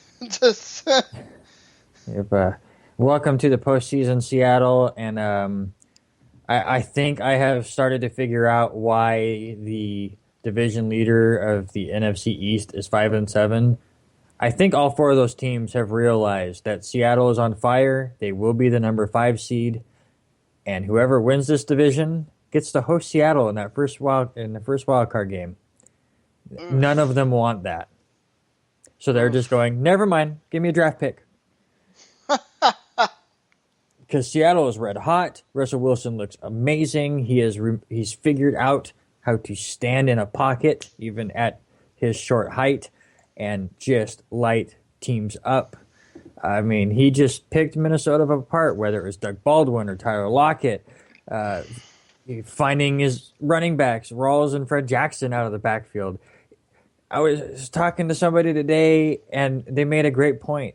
The thing that has helped Russell Wilson the most is having Marshawn Lynch and Jimmy Graham both get hurt. It's like it's loosened him up, and he's just letting it go more, and he's not relying on Marshawn Lynch, and he's not going, well, if I don't get it to Jimmy Graham, people are going to bitch. So now he's just letting things go. So you're seeing these young receivers just being able to run all over the place, and they're on fire. And of course, the defense is always great, and now they're getting into their stride. And Seattle may be one of the more dangerous teams in the entire league right now. Yeah, I agree totally with that. And once again, I mean, Doug Baldwin, wow. I mean, this guy, was, an average receiver, probably the best, they've had on that team, but still not exactly, lighting anybody up. And now all of a sudden, this guy is looking like he's one of the big time receivers in this league, and just working with Russell Wilson, it's just a great connection. So if you got him on your fantasy team and you've stored him away or whatever, you're excited about that. Happened to me twice now in 2 weeks. Yeah, and exactly. If you don't have him on your team, you're probably getting killed by him. But here's the thing. I mean, it's just amazing what Randy was saying. How they lose weapons, but it seems like the guys that take their place are just doing it. And even Rawls, you got to give Rawls credit. This kid, I mean, looks like Rawls has outperformed Lynch. Yeah. Completely. He looks like, another younger version maybe of Lynch, or maybe even better this year. So, I mean, just really this team has picked it up and they are ready to go. I wonder if Lynch could see himself sitting on the free agent list this offseason because of Rawls. I've heard that talk. I have, and it makes you really interested to see if that's going to actually be the case. Yep, I think he's going to see himself sitting right next to Matt Forte on the free agent wire. Ooh, that'll be a fun. And Fred, his buddy, him and Fred Jackson can go have drinks. Yeah. But yeah, I mean, Randy said it, Gary, but honestly, man, this whole thing with Teddy Bridgewater not being that great, I think it's going to rear its ugly head for Minnesota. I don't know that they're. If the Vikings make it, it's because everybody else is going to keep getting beat in the NFC, because that's the formula. You stop Adrian Peterson, and I know not everybody has the defense to do it, but you stop Adrian Peterson, Bridgewater's not beating you. Yeah, I think a lot of people have figured that out. I mean, it's been very obvious, and they've done a great job of stopping Adrian Peterson, and putting all that pressure on Bridgewater has proven to be effective. I came into this season thinking Bridgewater was going to be better, and I thought that he was going to take advantage of some things. Some time, being the starting quarterback last year, getting a chance to really have a full off season and really learn under the guidance of his offensive coordinator. But it's just not working out that way. Norv Turner is just a intelligent guy, but I mean, it just doesn't always work with the talent. So, I mean, looking at the teams they got to play, Sean, I mean, I'm very concerned. I mean, I said earlier, I'm not sold to Tampa Bay can go, but the reason I said there's a possibility is because look what Minnesota plays. They play Arizona, and that's almost a given loss, if you ask me personally. And they catch a break playing the Giants, and Chicago's not a given win for certain. And then, of course, they got to play in Green Bay that's at Lambeau. That's not playing in Minnesota. So, I mean, legitimately, this team could be 1-3 here in the last four games. Mm-hmm. So, let's see what happens with that. But I guess we should move on to another game here where a freaking crazy one between the San Francisco 49ers and the Chicago Bears. It comes down to Blaine Gabbert freaking running for a touchdown for them to go to overtime, and then he throws a 72-yard bomb to Torrey Smith, or 71-yard bomb to Torrey Smith, and Chicago loses a game in which they had tied it with like about 3 minutes left, and just crazy. This was the week of quarterbacks running it in for touchdowns. I mean, this is crazy. This is why I keep saying why I love watching this league, because for all intents and purposes, the 49ers shouldn't give a total crap about where they are. Like, why should they care about winning this game at all? But they go out there, they win a game. You know, they Robbie Gould misses a 34-yard field goal that he shouldn't miss. He's a veteran. Or a 36-yard field goal he shouldn't miss. And that kind of opens everything up. And 49ers take advantage. I mean, so, you know, and Cutler throws an interception again, which, you know, it's Jay Cutler. So I guess we should expect those things. Matt Forte came back, had 84 yards and a touchdown. I mean, just Cutler didn't have the greatest of days. 49ers kind of rough, you know, were rough with him a little bit, and I don't know. This is crazy to me. Like, you know, everybody kept making fun of Jim Tomsula, and who knows? Maybe this team, not saying contending for anything, but maybe they wouldn't have been so bad if they'd gone to Blaine Gabbert earlier. You know, the Bears are out of it now, right? Completely, that's it. Yep. So, I mean, I don't know. I don't know that, like, does this surprise you, Gary, that the 49ers are, you know, do you think that, let's say Blaine Gabbert, like, I mean, I know that they have some rough teams left that they have to play here, but, well, I mean, they only really have, well, the 49ers, they only have, actually, never mind, there's 3 teams here they could beat, aside from the Bengals. And if I'm the Bengals, watch out, you know. Let's say he does go 3 out of 4 here.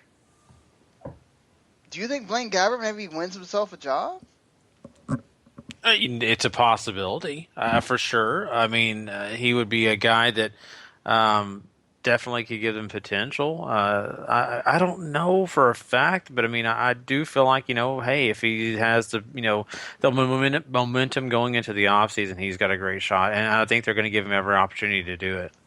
I mean, look, to be fair, like, they've lost against 2 fantastic teams in the Seahawks and Cardinals, and, you know, they made it rough on the Cardinals. And, you know, they're beating the teams that are sort of around. I mean, they beat 2 teams that are sort of around them. So, you know, I think if they do beat those other 3 teams that are around them in that area, I think, you know, maybe you still draft somebody, but you let him sit behind Gabbert and see what happens next season. I don't know. What do you think, Randy? Yeah, I mean, he's going to be on the team next year, and I'm sure they will be drafting somebody with whatever draft picks they're able to get for Colin Kaepernick. But he has now possibly given himself, you know, the first few weeks to let the rookie, you know, learn behind him. All right, let's go on to the Broncos and Chargers. I heard Brock Osweiler didn't have the greatest of games, but he didn't need to. What a boring game this was. This was just Denver jumped out 14-0, and then everyone went to sleep. And I wish I was joking. It was like they score a touchdown on the opening drive, which surprised me because if I remember right, they said that was only the second time Denver scored on their opening drive all season. And then they get the pick 6 on Phillip Rivers, and then you could have just turned the game off. I mean, C.J. Anderson gets banged up in this game. They just kind of let Hillman do it. Juwan Thompson does okay. Demaryius Thomas finds the end zone. I guess that's all you can really say about the Denver offense. Nothing at all for San Diego. The team is just slowly imploding on itself. It's just all turmoil. And it was basically Denver went, oh, hey, look, Michigan State completely ran out a quarter on a drive. Let's just try to do that for a whole game. We're up by 2 scores. whatever. Let's just all move on. Like, they're looking up at the scoreboards and seeing Jacksonville and Tennessee score 9 touchdowns in 5 minutes, and they're going, everyone's watching that game anyways. No one cares. Oh, Carolina and New Orleans are having a great shootout too. No one's watching us. Let's just go home. And that's the game. That's your recap of this Denver-San Diego game. It really is. I watched this game this morning and I daydreamed through a lot of it. Just. I think I've had more fun with Randy telling us his things he was doing aside from watching the game. Yeah, I'd sit there and daze off at something, like a speck on the wall, and then look back at 5 minutes of went off the clock. I went, oh, that's good. Oh, man. Nothing's happened. So, but I guess I have questions for you. Sean with San Diego, listen, this team's a mess. It's just, they have talent. Unfortunately, most of that talent is on the IR. Do you give them a pass this year because of all those injuries? Or is it time to mix things up? Is it time to move Phillip Rivers? Are we looking at coaching changes? No, didn't they just sign him? I mean, Rivers is not the problem. Let's be fair. You know, he did lose. He's had no awesome offensive line the entire year. I mean, he's had the rigmarole of receivers. I mean, his running backs have. Woodhead is not a lead running back. Woodhead is a guy like Shane Vereen. You give him the ball in certain situations or whatever. He doesn't have Melvin Gordon has not panned out at all. He needs a running game. He needs an offensive line. It's been Rivers and no one else. I mean, and Keenan Allen. I think Keenan Allen got hurt and the whole offense went to complete kaput. I mean, you can't do anything. Phillip Rivers is not the problem. Coach needs to go, though. Listen, as far as Melvin Gordon goes, obviously he really struggled at the beginning of the year, and he still hasn't found the end zone, but I think he's starting to get it. I think if you start relying on him a bit more and bulk up his touches, and then get somebody maybe like a Danny Woodhead, but more sturdy, just that change of pace back, like an Andre Ellington, I think he'll be just fine. It's just he still looks like a bust because he hasn't found the end zone. And they even talked about it on the game, on one of the few times I paid attention to it, that Melvin Gordon has the most touches in the league for somebody that doesn't have a touchdown. Yeah. But over the last few games, he's averaging over 4 yards a carry. So it's getting there for him. It's just it's not paying off score-wise. But I'm with you. I think the coach, maybe some changing in the coaching staff. Phillip Rivers is doing a lot of this by himself, like you said. So just one of those bad years for a team where things just not going right. Speaking of injuries, Gary, reports are that Peyton Manning they're going to start speeding up his recovery, and he's going to try new things during this week. So we may see him back soon. Brock Osweiler doesn't have a great game, but he only throws the one interception, trying to force one in the end zone. He's getting the job done. He's undefeated as a starter. So is this one of those situations you just throw Peyton back in because he's the veteran, or do you stick with the quote-unquote hot hand? You know, to me, Brock Osweiler is doing a good job. He really is, and he is the future for the Denver Broncos. But I'll be honest, if they want to go to the postseason and they really want to have a guy back there who's got all the experience in the world, you've got to go with Peyton Manning. I mean, sure, Osweiler's, doing manageable, and, he can only get better, I would assume. I would hope so, at least. So, yes, I mean, it would be nice and pleasant to be able to say, Osweiler can take care of business, but it's just so hard not to have a guy like Peyton Manning who's been there and done that when it comes to the playoffs, even been in the Super Bowl.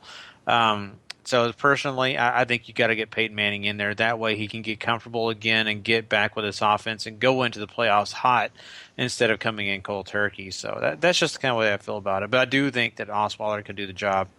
And one last thing, I got to say this, and I can't help it, but you asked Sean the San Diego question, saying that the best talent in San Diego is injured. They got some talent there, but it's just a mess, and the coaching it seems to be the problem to some extent. Really, because this guy's the guy that has the playbook and he runs everything. Man, Sean, I mean, did WWE buy the San Diego Chargers and I didn't know about it? I mean, that sounds exactly like what's going on there. Anyway. Well, depending on who you ask, it's John Cena and nobody else. So, I would say it would look like they signed a WWE if all of a sudden they trotted out LaDainian Tomlinson. Yeah. Hey, look, we have a great guy. We retired your number, but you're back here playing again. Yeah. And I will say, I've been sitting here thinking about it, like the best way to explain how boring this Denver-San Diego game was.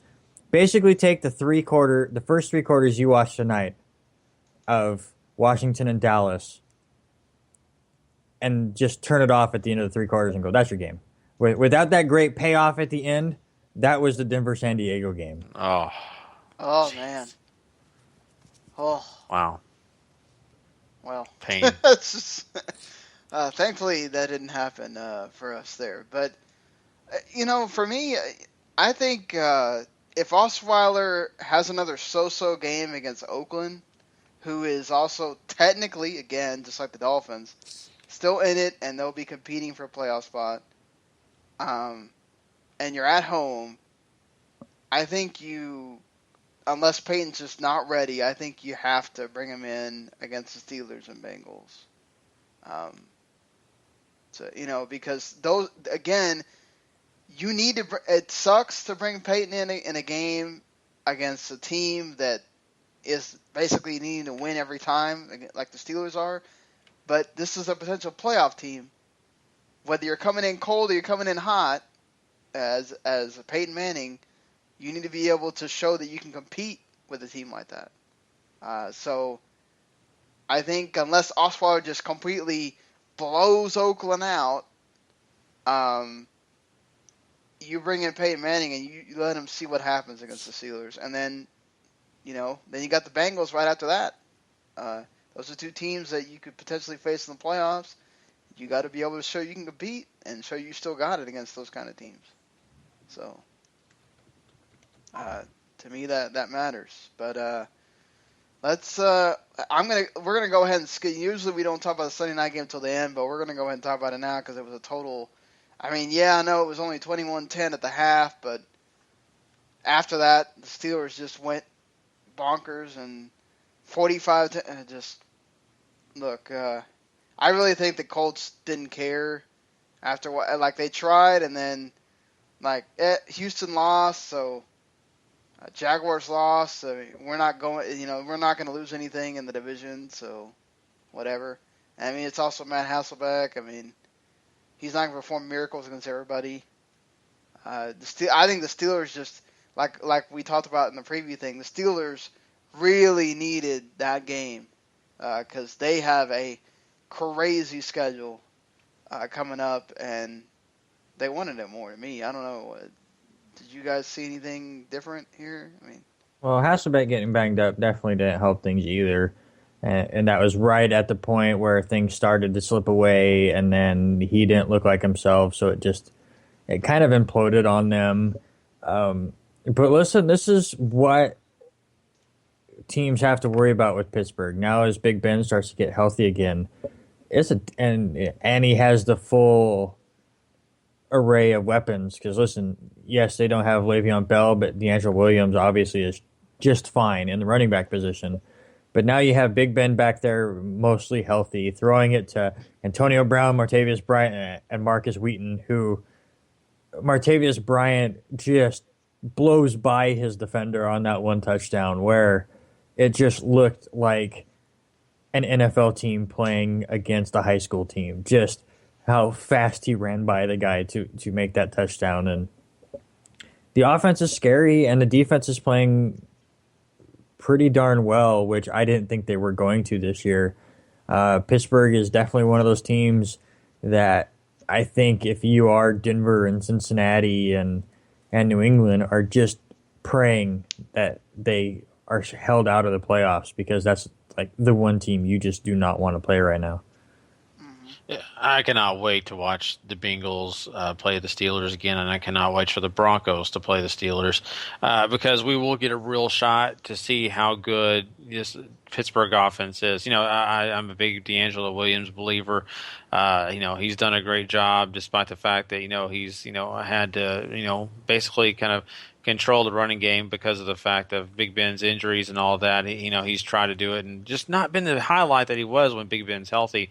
But Big Ben, I mean, finding these receivers just seems like effortless. Like, he's just doing such a great job.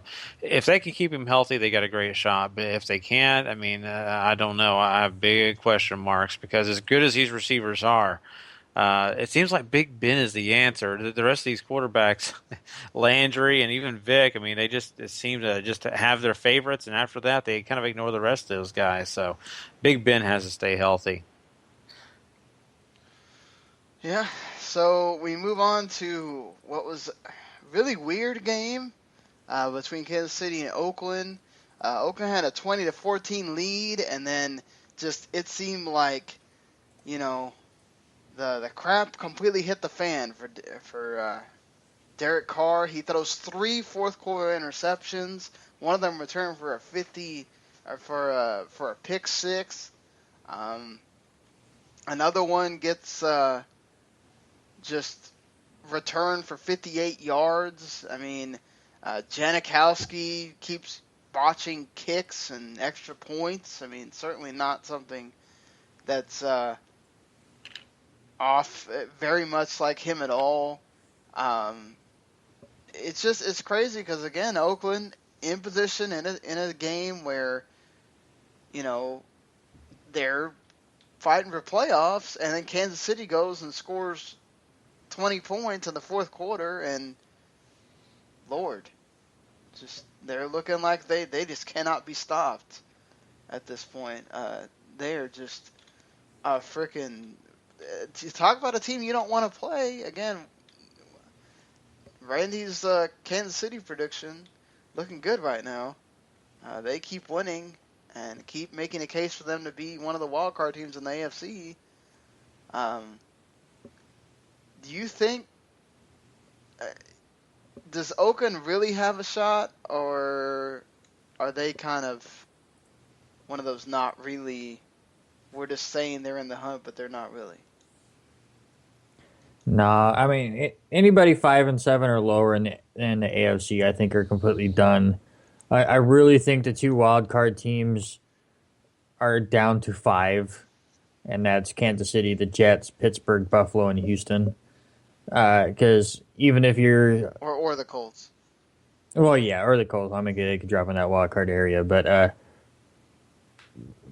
mean, yes, at 5-7, you could win your next 4 and go 9-7.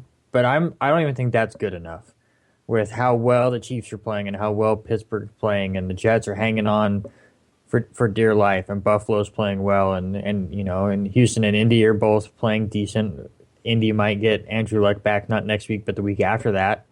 So I think 10-6 is going to where you're going to have to be if you're going to make one of these wild card teams. So just anyone past that, I just don't see it, even if they run the table. I mean, again, I think Alex Smith was throwing like 400 passes without interception now, and the defense is just completely cooking. They made almost all the plays there in the fourth quarter that really got them to win. I mean, how Gary? I mean, where do you place this Chiefs team? As far as, do you see them really doing something in the playoffs, or if they get there, or is it going to be where they run so hot, get in the playoffs, that it burns out when they get there, when they start facing some of these bigger teams? They are, seemingly right now one of the hotter teams, and they look like that they can beat almost anybody at this point. But I do think that once they get to the playoffs and they have to play these, tougher defenses, Smith is going to have a little bit more difficult time than he expects. He's got a great rapport with Macklin, but if Macklin's taken away, and especially Kelsey, both those guys are really what run this offense with Smith. It's going to be a difficult task because, you got some decent running backs there, but I don't know that I'm sold that West or the other young kid can really take care of business. And the reason I say that, Gary, is because they play the Chargers, Ravens, Browns, and Raiders at the end of the season. Yeah. I'm saying they're not testing themselves against. Mm-hmm. They haven't. They beat the Bills, and all credit to them, and they beat a division opponent that is again fighting for a playoff spot. But you're not fighting. You're again. You got to beat the teams that are put in front of you, but you're not really playing against these playoff teams that you're going to have to beat when you get there. You're playing these teams that have nothing to play for at this point. Mm-hmm. The Raiders probably won't when you get to that game and you're playing at home. Just. But see, I think the Chiefs have put themselves in for a team that lost 5 games in a row earlier this season, they have put themselves in. They could win 10 in a row. Yeah, well, that's what I'm saying. They're putting themselves in a perfect situation because obviously there's a good chance they go 4-0 the rest of the way and they get the number 5 seed. There's a good chance of that. So then as the number 5 seed, you're going to play either Indianapolis or Houston, the weakest of those division winners. So you avoid New England, Cincinnati, Denver in that first week. So you get the easiest matchup in the wild card. And then I think if you're based Denver, you hope Denver's that team that makes or gets the bye and faces you because that's the team you can beat. Right. You beat them earlier this year, and then you were destroying them at home earlier this season, and then let the game slip away. So you beat them, and then at that point you just have to win one more game, and you're there. So, we can say that they're not testing themselves and all of this, but at this point, it's all about getting yourself the easiest matchups and the best matchups for yourself and just letting it go. So, I'm feeling more and more confident about my pick each week because with this Oakland game, listen, they had not committed a turnover this entire winning streak until this game. They fumbled the ball twice and are able to overcome it. Derek Carr has some issues, throws a couple interceptions. I wouldn't even put them all on the defense on those, maybe just bad mistakes by him, but they found a way to win. And again, the AFC is just becoming the playoffs are looking so scary for teams, which as a Jets fan, I'm scared of because the 2 teams I'm most scared of is Kansas City and Pittsburgh. And those are the 2 teams the Jets are trying to fight off to make a wild card. But those are the 2 teams you do not want to play, which means that bye week is huge. I don't know. If you're Kansas City, you're hoping New England somehow starts winning because I don't know that you want to play them in that first round either. No, they wouldn't play. Belichick. No, let's say Patriots lose one more or another, or 2 more or something like that. What if they wind up in that 4th spot? Well, there's no way they'd have to lose out. They're 10-2, and the Colts and Texans are 6-6. So I don't think there's any way that they drop to the 4. Yeah. But, I agree with Randy's scenario for the Kansas City. I think that the wild card will be a game that they should win. Divisional round, unless it's the Denver Broncos. I do question it, though, just because I'm just not sold yet. I need to see them play these better teams. And right now, you're not going to get a chance to see that till later. Yeah. For the most part, usually if you come in that hot, you usually make a dent somewhere in the playoffs, but we'll have to see. And especially with, if you have a good defense like that and you have a quarterback that doesn't make mistakes and, it's usually a safe bet. But we'll see what happens with that team going forward, as we should expect more wins. But again, this is the NFL and you never know. So we move on to talk about speaking of you never know, the frickin' Philadelphia Eagles go into Gillette Stadium. They have never beaten Tom Brady. It's not Sam Bradford that really beats them. It's special teams. It's pick six, a 99-yard pick six, I should note, and just also some luck as Brandon LaFell decides he wants to run some route that wasn't the route he was supposed to run, and that gets him another interception from Brady. Who knows if he actually runs the right route, if we're talking about maybe a tie game and then overtime or something. But for all intents and purposes, honestly, that game shouldn't have even gotten that close. It was 35-14, but the Patriots being the Patriots, they made it a game. The ball goes through Zach Ertz's hands on the onside kick. Gary, I mean, did you see anything? To me, just this is a weird game. Yeah, when you gave me this game to watch and to cover, I mean, I was kind of thinking, okay, well, thank you, Sean. I'm not going to have much to say because it's going to be a blowout. New England's just going to walk in there and spit on them and leave. It's going to be over. But that's not the way it ended up. Well, at first, when you're watching this game, you watch it and it's 0-0 the first quarter, and you're thinking, oh, really? I'm kind of surprised here. I felt like New England would be up 21-0 by now. Well, guess what? It took, 3 seconds for them to score going into the second quarter, and James White gets a touchdown pass from Brady, and okay, that's normal. And then the next thing you know, hey, here they come again, and New England's going down the field, and oh, there you go, Danny Amendola. This is the perfect formula. This is what we expected in the first quarter. But then the world changes, and that's, of course, because Bradford's actually able to get some success going, and Zach Ertz catches a touchdown from him. So you're thinking, okay, whatever. Philadelphia got a touchdown. New England's going to come back. Here's the problem. Special teams, just what you pointed out, Sean. That was the biggest problem. They get this punt return blocked, and so then Philadelphia scores a touchdown on the punt block. Okay, nothing, whatever, 14-14. You're, thinking, okay, well, New England's going to come back. And the next thing you know, the thing that you would expect the least to happen, and that would be the pick six. I mean, come on. Really? Tom Brady. 99-yard pick six. Yeah, exactly. So now Philadelphia's ahead, and then it just spirals out of control after that.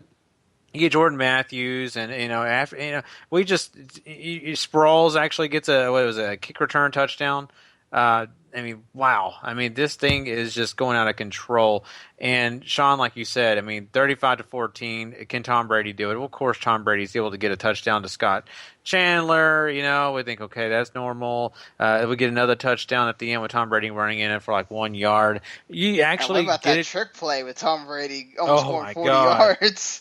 That was crazy. I thought I was watching Madden after that. I really did. I remember playing Madden football back in the old days, and Aikman could run 80 yards for a touchdown. So this is definitely a game. Yeah. But you really look at it. The Eagles even fumbled and gave life to they were trying to run out the clock, and Barner fumbles. He fumbles the ball, the Patriots get another gift, and the Patriots can't succeed still. So this wasn't meant to be, obviously.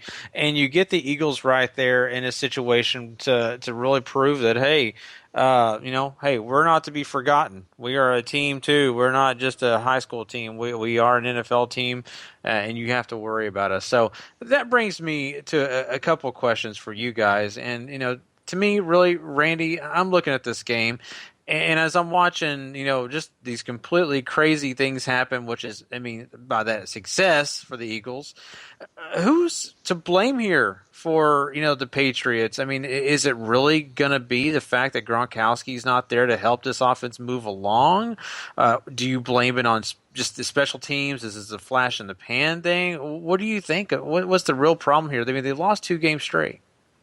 To me, it's not just the Gronk injury. It's all of the other injuries that are going on. They're starting to take their toll.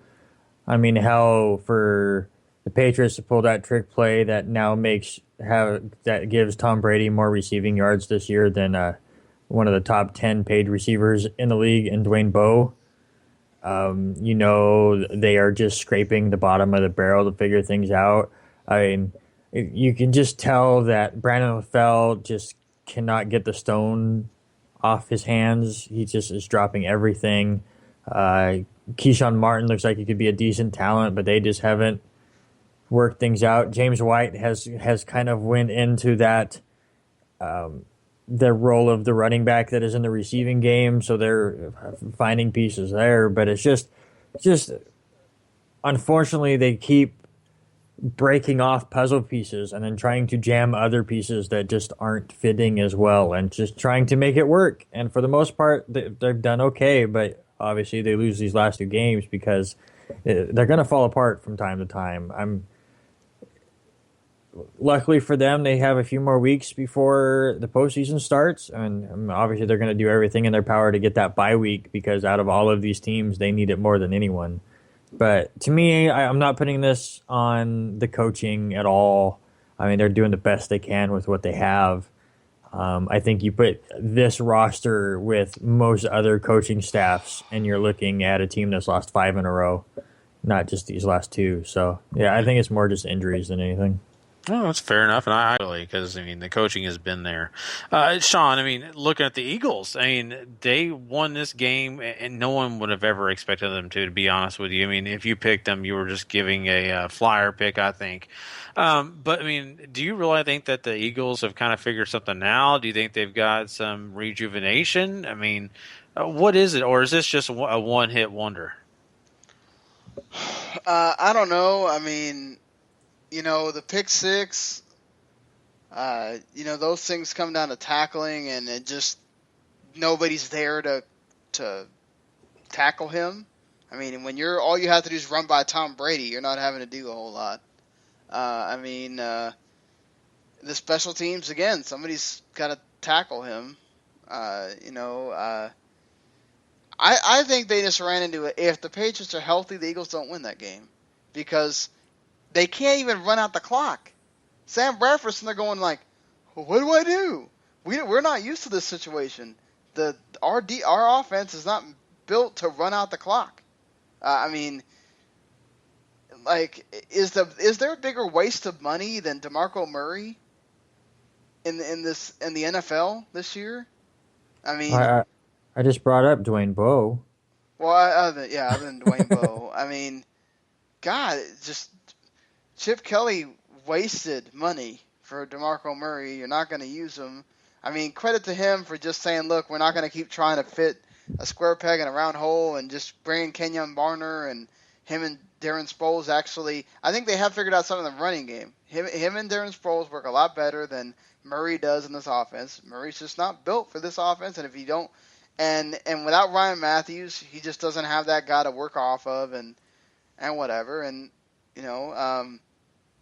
I still don't think that they really have anything in the passing game. I mean, honestly, I just think that they ran into a Patriots team that didn't have enough weapons. I mean, there's times where if Gronk is there, if Edelman's there, if Amendola's not coming off an injury, I'll give credit to the defense. They did what they got to do. I don't want to take too much away from the Eagles, because I don't want to make people think that it's because I'm a Cowboys fan. I'm hating. I don't want to sound like that. I'm just saying that there was plenty of opportunities there. All it was Tom Brady didn't have the right connection with those receivers. And we're talking about Eagles being 4-8 right now, and being tied with the Cowboys at the bottom of the division, which doesn't say much really. But I don't know. I think it all depends.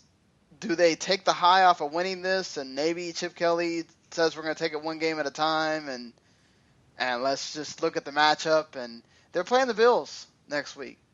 Let's see if they bring that same fire to a team that is also fighting for a playoff spot, that has everybody except for Carlos Williams. Let's see if LaShawn McCoy coming back to his old team and probably wants to freaking stick it to Chip Kelly so bad that he doesn't run all over that team. Let's see what happens.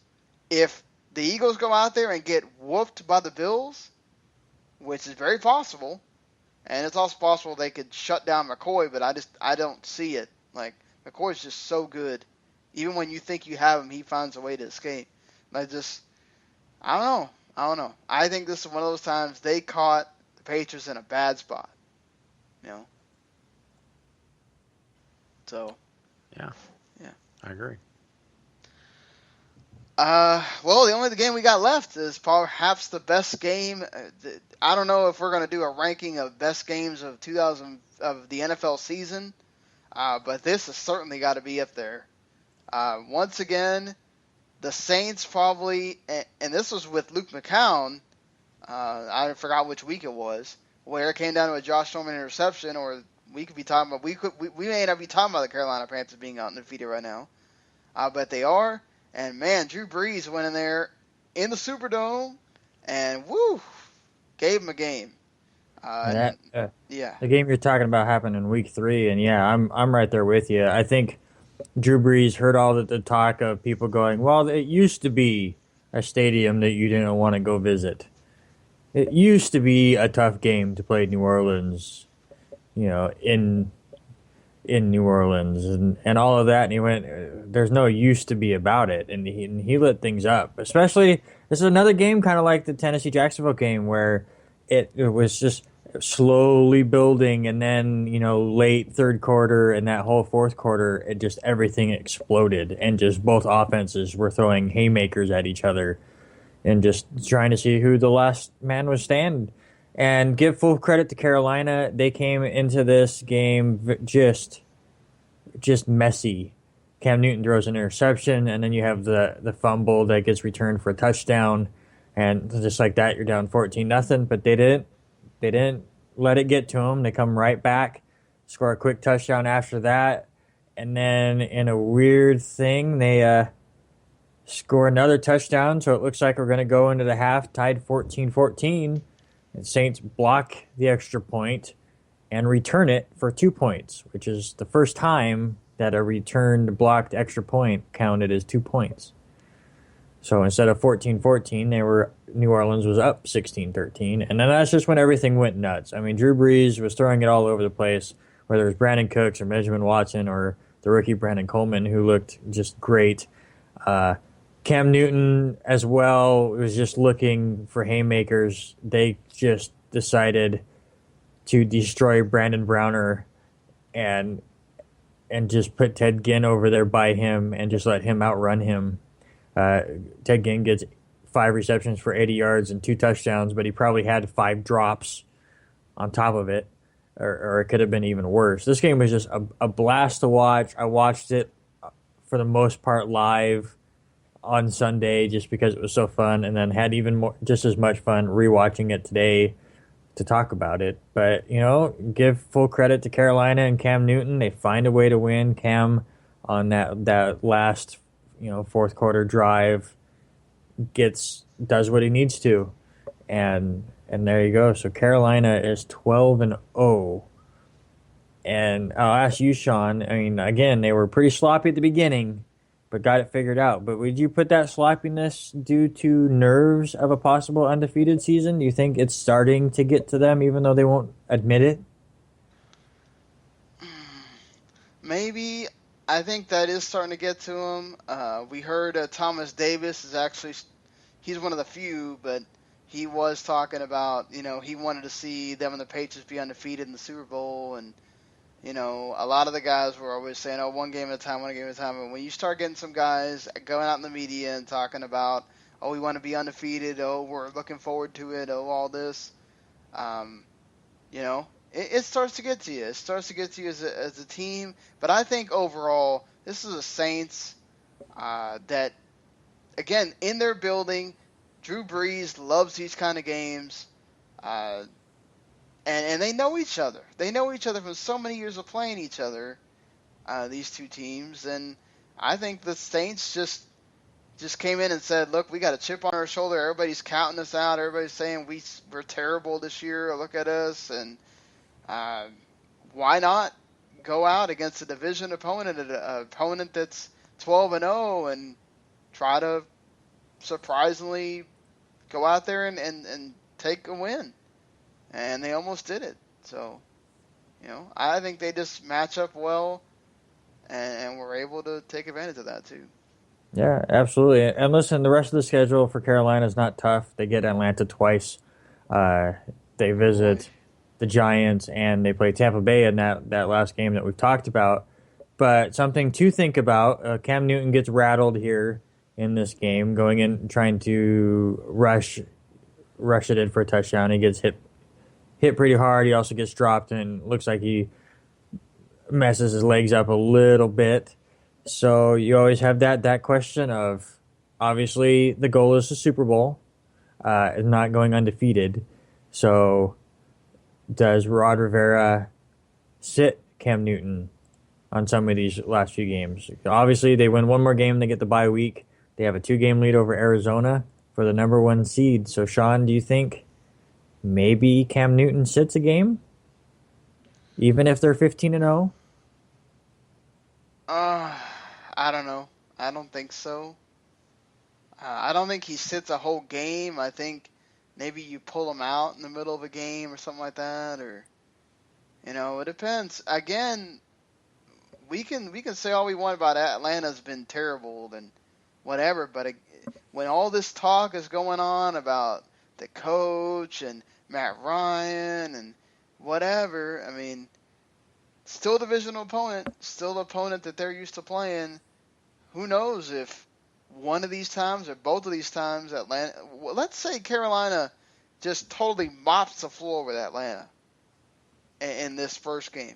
What if in that second game Atlanta just comes and says, you ain't doing it again, and they have to put Cam Newton in, or they have to put Cam Newton out because they just totally take him out of the game or something. I think we might see him more kind of come out of games, not necessarily where he just doesn't play one. Yeah, I hear. And what do you think, Gary? That's an interesting point Sean brings up. Yeah, I mean, I'm kind of with the Sean too. I mean, it's going to be kind of interesting to see what they do coming up here. But I don't know. I mean, I'm kind of it's kind of hard for me to change it up because I think Sean kind of answered it for me. All right, and just one more for you, Gary. I brought up Brandon Coleman, the rookie receiver for New Orleans, 4 receptions, 73 yards, and a touchdown. What are your thoughts on him? Is he somebody that to really, I mean, especially on a fantasy aspect of this, of somebody that you're going to be looking to draft later in the draft next year and kind of as one of those sleepers, or is he one of those sneaky playoff pickups to fill a void and get you a surprising double-digit point total, or how do you feel about Coleman? First of all, I love his height. 6'6", this kid. If you watched him in this game, you saw that he definitely can, make sure he's the one guy getting the ball because his height is right there. He's got some skill. He's definitely took up the slack for Willie Snead not being around. I do enjoy watching him play, and I think that he could be a sneaky pick in the future. It's so hard to say with New Orleans receivers in general. I don't care who it is. Over history, it's proved that you can't always trust what they got because Drew Brees basically gets the ball to everyone. But I would say right now, especially in these playoffs, there's a lot of receivers out there that you may not be able to trust on your team, or maybe you're in a deep league and you need one bad. So I think he's a decent pickup, but man, I think next year is the year that you're looking for him, maybe in a late round pick for your fantasy drafts. Yeah, all right. So we finally, I don't know why this has been happening all throughout this thing. This thing kind of starts slowing down a little bit. Hopefully it doesn't affect people listening or when you listen on demand. But we are finally done with the NFL Week 13 recap. Sorry, that Monday night game actually wound up being pretty good, and there was just a lot to talk about this week with, playoffs are basically happening every week now with these teams, and there's so much to talk about, and so many teams that are sort of in contention because there's a lot of that middle of the pack going on. So we might start seeing where this show goes over that 2-hour limit. I apologize for people that don't have a lot of time, but again, this is why I put those timestamps there so you can, decide what you want to listen to or whatever. But so we move on to basically it's the final week of that college season here. The bowls are pretty much decided. You can actually go over there in that College Bowl Mania or whichever college pick'em thing you like to use and decide who's going to win all the bowls right now. But we had some crazy ones, Randy. I mean, what do you have to say about these conference championship games here? Yeah, the conference championships are actually really fun to watch. It kind of played out how I thought it was going to, where Alabama goes out and just beats up on Florida, and as we kind of build into the night, and then you had the three main events. Listen, Stanford completely takes care of USC, which goes against my prediction. I thought USC might pull the upset. Christian McCaffrey goes over 200 yards, but the two main ones for me, and I just want to touch on them real quick. Michigan State and Iowa was exactly what we thought. Low scoring, hard hitting affair. If you like defense, you like this game. And it ends on a drive that I don't know if I've seen anything like it before. But Michigan State basically down by 4 went, okay, this is it. This is our final drive. If we score a touchdown, we win. If not, then we don't deserve to win this game.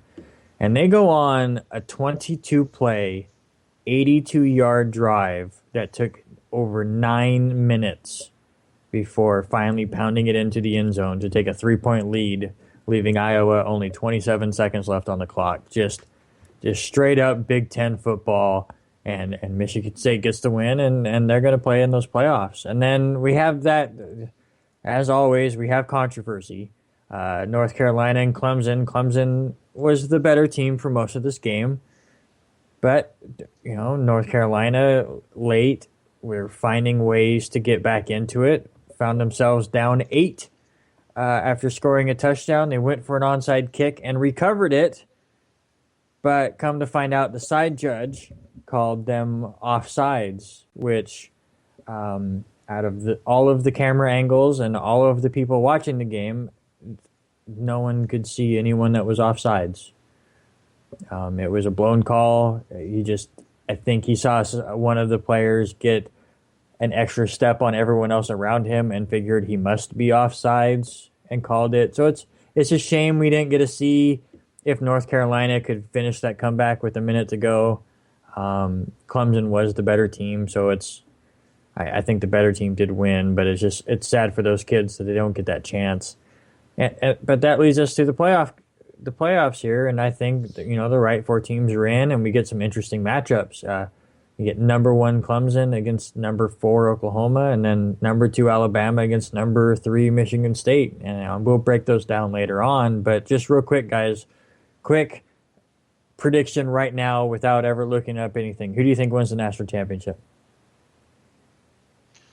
Oh God. Well, in the pick'em, I said it was going to be one of whoever wins the Cotton Bowl. So, I hate to say it, but I think Alabama's going to wind up winning again. I knew it. Same here. The Juju's going their way. Well, I think Alabama's going to beat Michigan State, but I actually have Oklahoma as my early prediction here before really delving into everything. But Oklahoma's going in the right direction. I think they could pull it off. Yeah, I love their defensive line. I mean, I think if anybody could stop the running game possibly of Alabama, it could be them. Now listen, I mean, college football is not done until then. You do have the Army-Navy game this weekend, which is always a spectacle. The game may not always be great, but just the atmosphere and all of the hoopla around it and all the cool stuff that they do. It's always great to watch the Army-Navy game. And then you have the 936 bowls.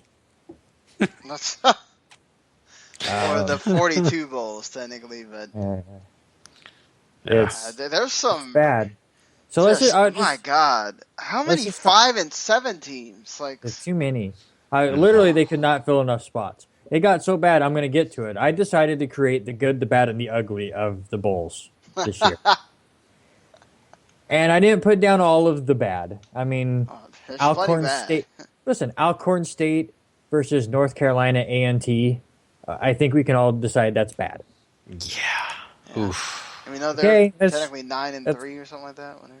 Yeah, I mean they're good teams for their low level stuff. It's not a sexy game.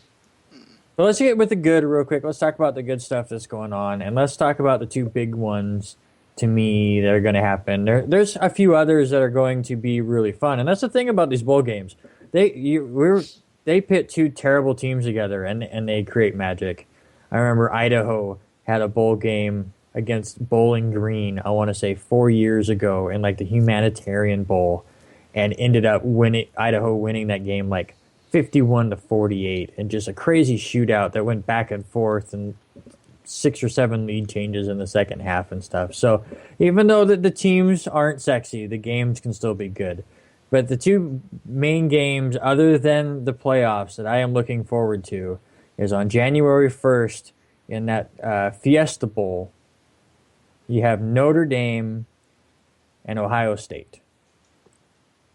It's going to be good. Those are two teams that I think just barely missed the playoffs. They both have good dynamic teams, great coaches. I want to see how that one works with 3-4 weeks off. Also, the Rose Bowls should be good with Stanford and Iowa, but not as sexy of a game, I think. And then the other one to me, December 29th, you have the Russell Athletic Bowl between North Carolina and Baylor. Baylor looks bad and loses to Texas in a game that really didn't matter to them anymore. Let's see if they step it up against North Carolina. Two high-powered offenses should be good there. On the opposite side is the bad, and like Sean said, there are a bunch of 5-7 teams, which we will see from time to time. Like there'll be a 5-7 SEC team, or like a 5-7 Big 12 team that might slip into one of these playoff spots. But then you have the AutoNation Cure Bowl, which is between 6-6 Georgia State and 5-7 San Jose State. You are now scraping bottom of the barrel to get teams on here. But there's worse than that, and that goes in my ugly section. And this is not maybe the game will be ugly, or I feel bad about these teams, but it's the Arizona Bowl. It's Nevada versus Colorado State. And the two terrible things about this bowl game, for one, it's not televised.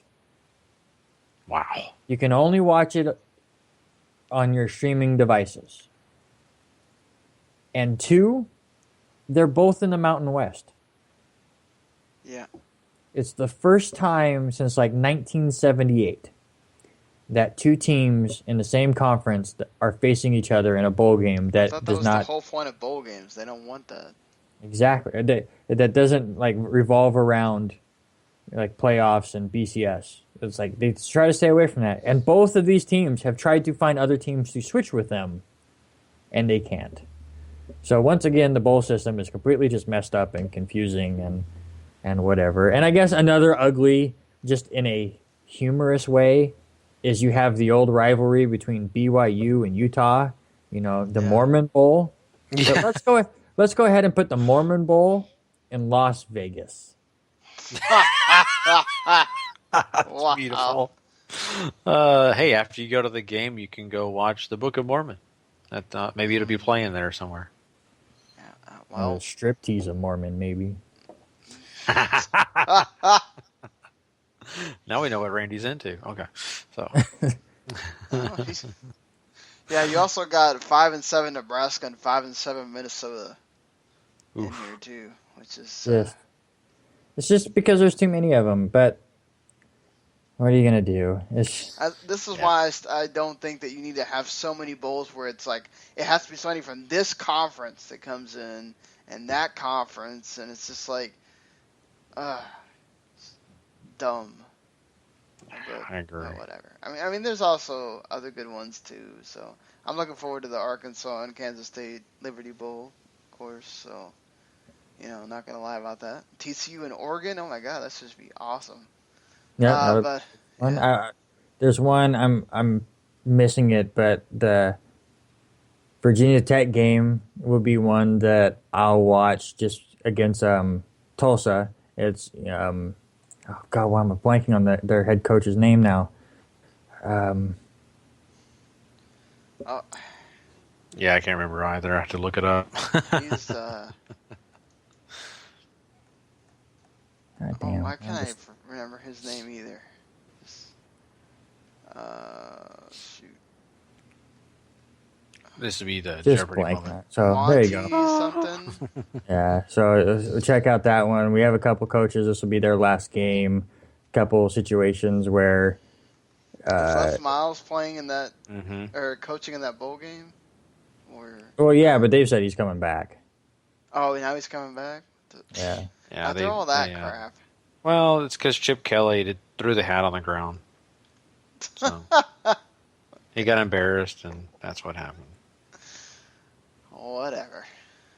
All right, we gotta quickly. Jeez, just realized we're about to hit 2.5 hours. Yeah. We gotta quickly get through all this other stuff here. Not that it doesn't matter, but it's usually stuff we can get through pretty quickly.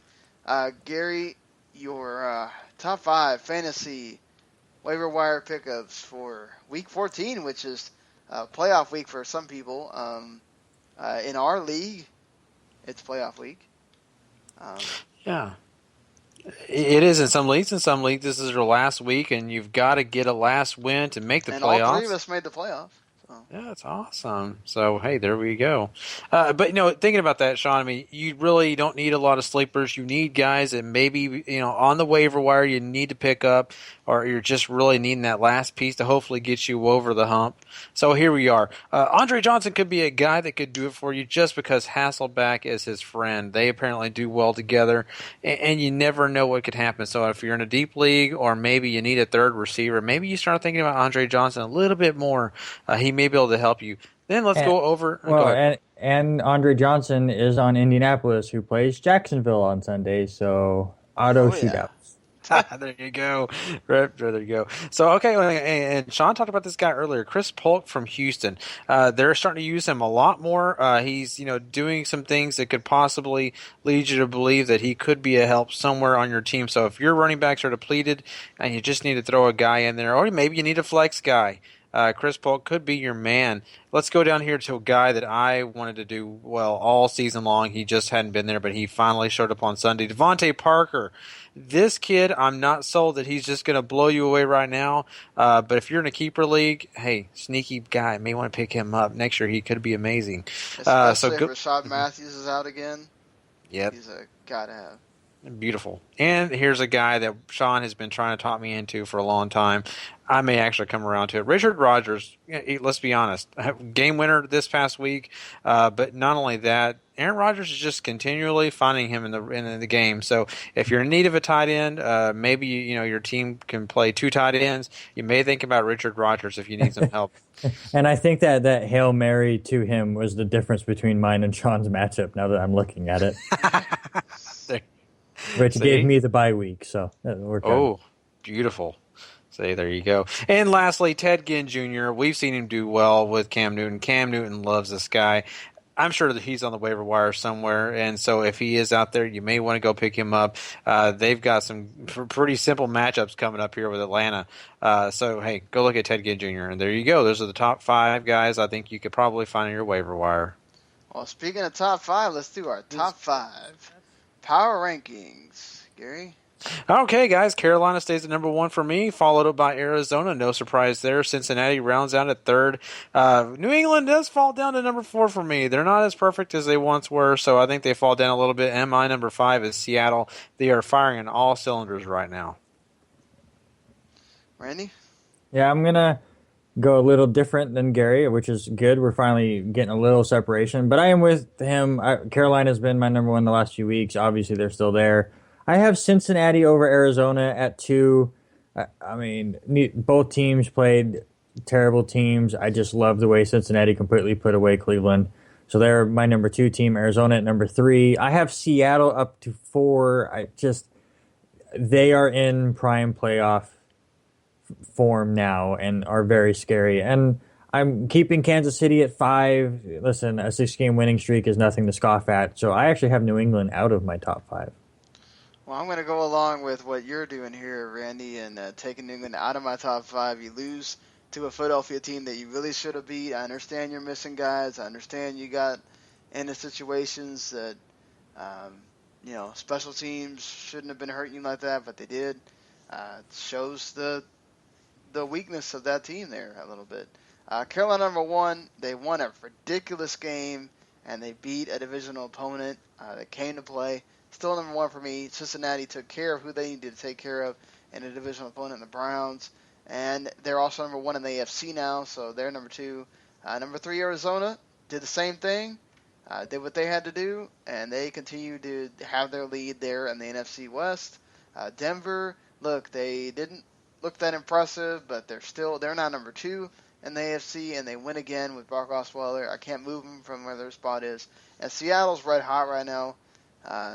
They're going to be, I think, honestly, most dangerous team you do not want to play in the playoffs at all, Seattle, right now.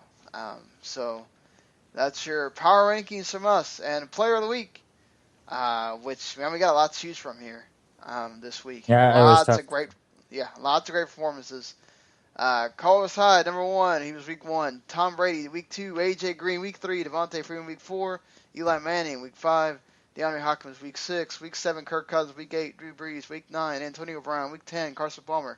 Week 11, Cam Newton. And week 12 was Russell Wilson. We've gone quarterback 5 out of the last 6. And damn, some quarterbacks made their presence felt in this week. Who you guys got?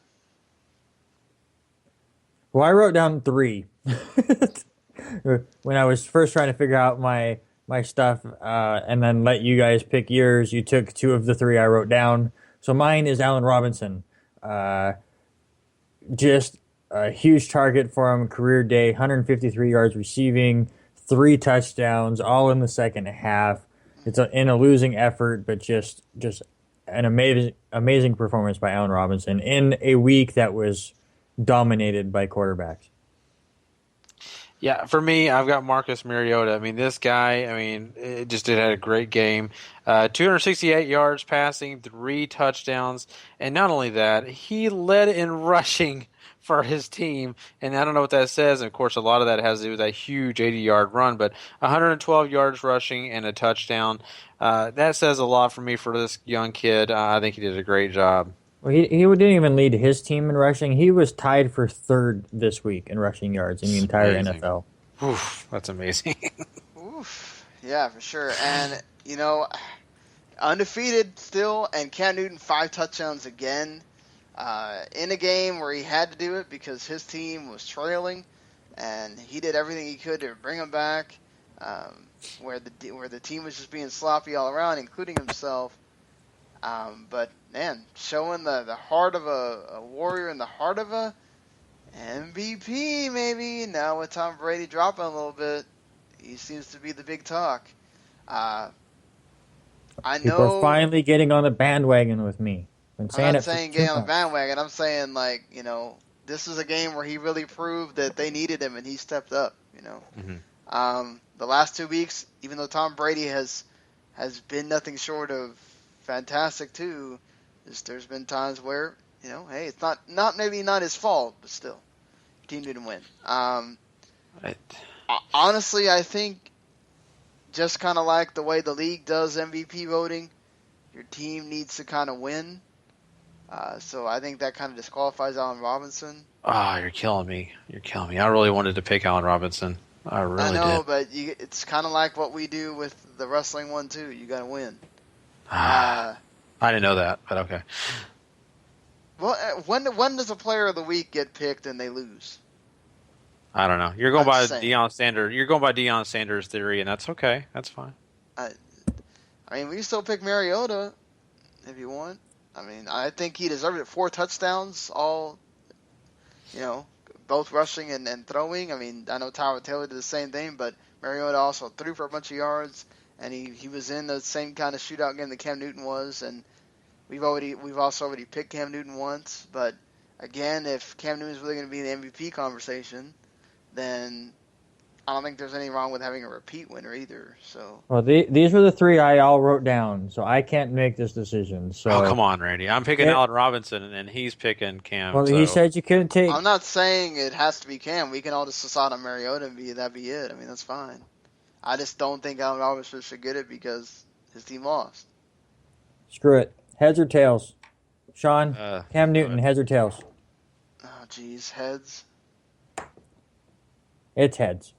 All right. Well, there you go. Cam Newton's our first repeat winner of Player of the Week for Week 13. Expert analysis right there. Yeah, there you go. Point to Hey, the way the NFC East is going, we might come down to that 25th tiebreaker with the coin flip. Anyway, we will be back on Thursday night after the Thursday night football game, or more like Friday morning for most of you on-demand people, as we'll be doing it at like 4 a.m. or something Eastern time. I'll be doing the Rabble solo for the Vikings and Cardinals game, and hope to God that Teddy Bridgewater and the Vikings actually show up and it's not a total spanking by the Cardinals.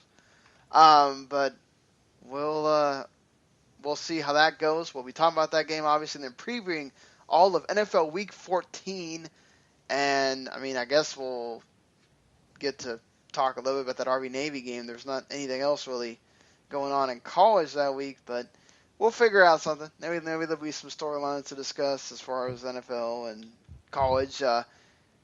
We didn't talk about this, but Randy, do you think Steve Sarkisian has a case at all in this wrongful termination thing before we get out of here? No, you sucked. You deserve to go away. Sucked, and telling me that no, I'm sorry. I understand. I'm all about. Trust me. I have lived with someone that's had addiction problem. Whatever. It's not a disability. Addiction is not a disability. 2 different things there. If you really try hard enough and you really want it hard enough, you can get over it. It's not a disability. I'm sorry, Mr. Steve Sarkisian. You can do whatever you can say whatever you want. I hope to God those whoever shows him in court says this is a bunch of BS and throws it out. Because if he wins that, I don't know what's going on with this country, honestly. Sometimes. But anyway, look, I'd love to say we all need to have time to promote stuff, but listen, Backlog Busting Project. Go check out the podcast. It's on iTunes. It's on Stitcher. Go check out backlogbusting.com for more info. And they're going to have an awards podcast here pretty soon. 4-1 will also have their own video game awards here. It's not the full-on deal that they did a couple days ago, but we'll be ranking our top 10 games of the year. So we'll at least have a game of the year in there along with another couple awards. So be in tune for that pretty soon. And, of course, the other 2 podcasts that I do and Gary does, Wrestling Max, we'll do that on Thursday as well. And I don't know if I'll do a co-op multi with Mark wrapping up all the game awards and PlayStation Experience stuff, or if we'll just do it on Thursday all together, whatever. But, okay, that's it for this week. We will see you again on Friday. Later, everybody.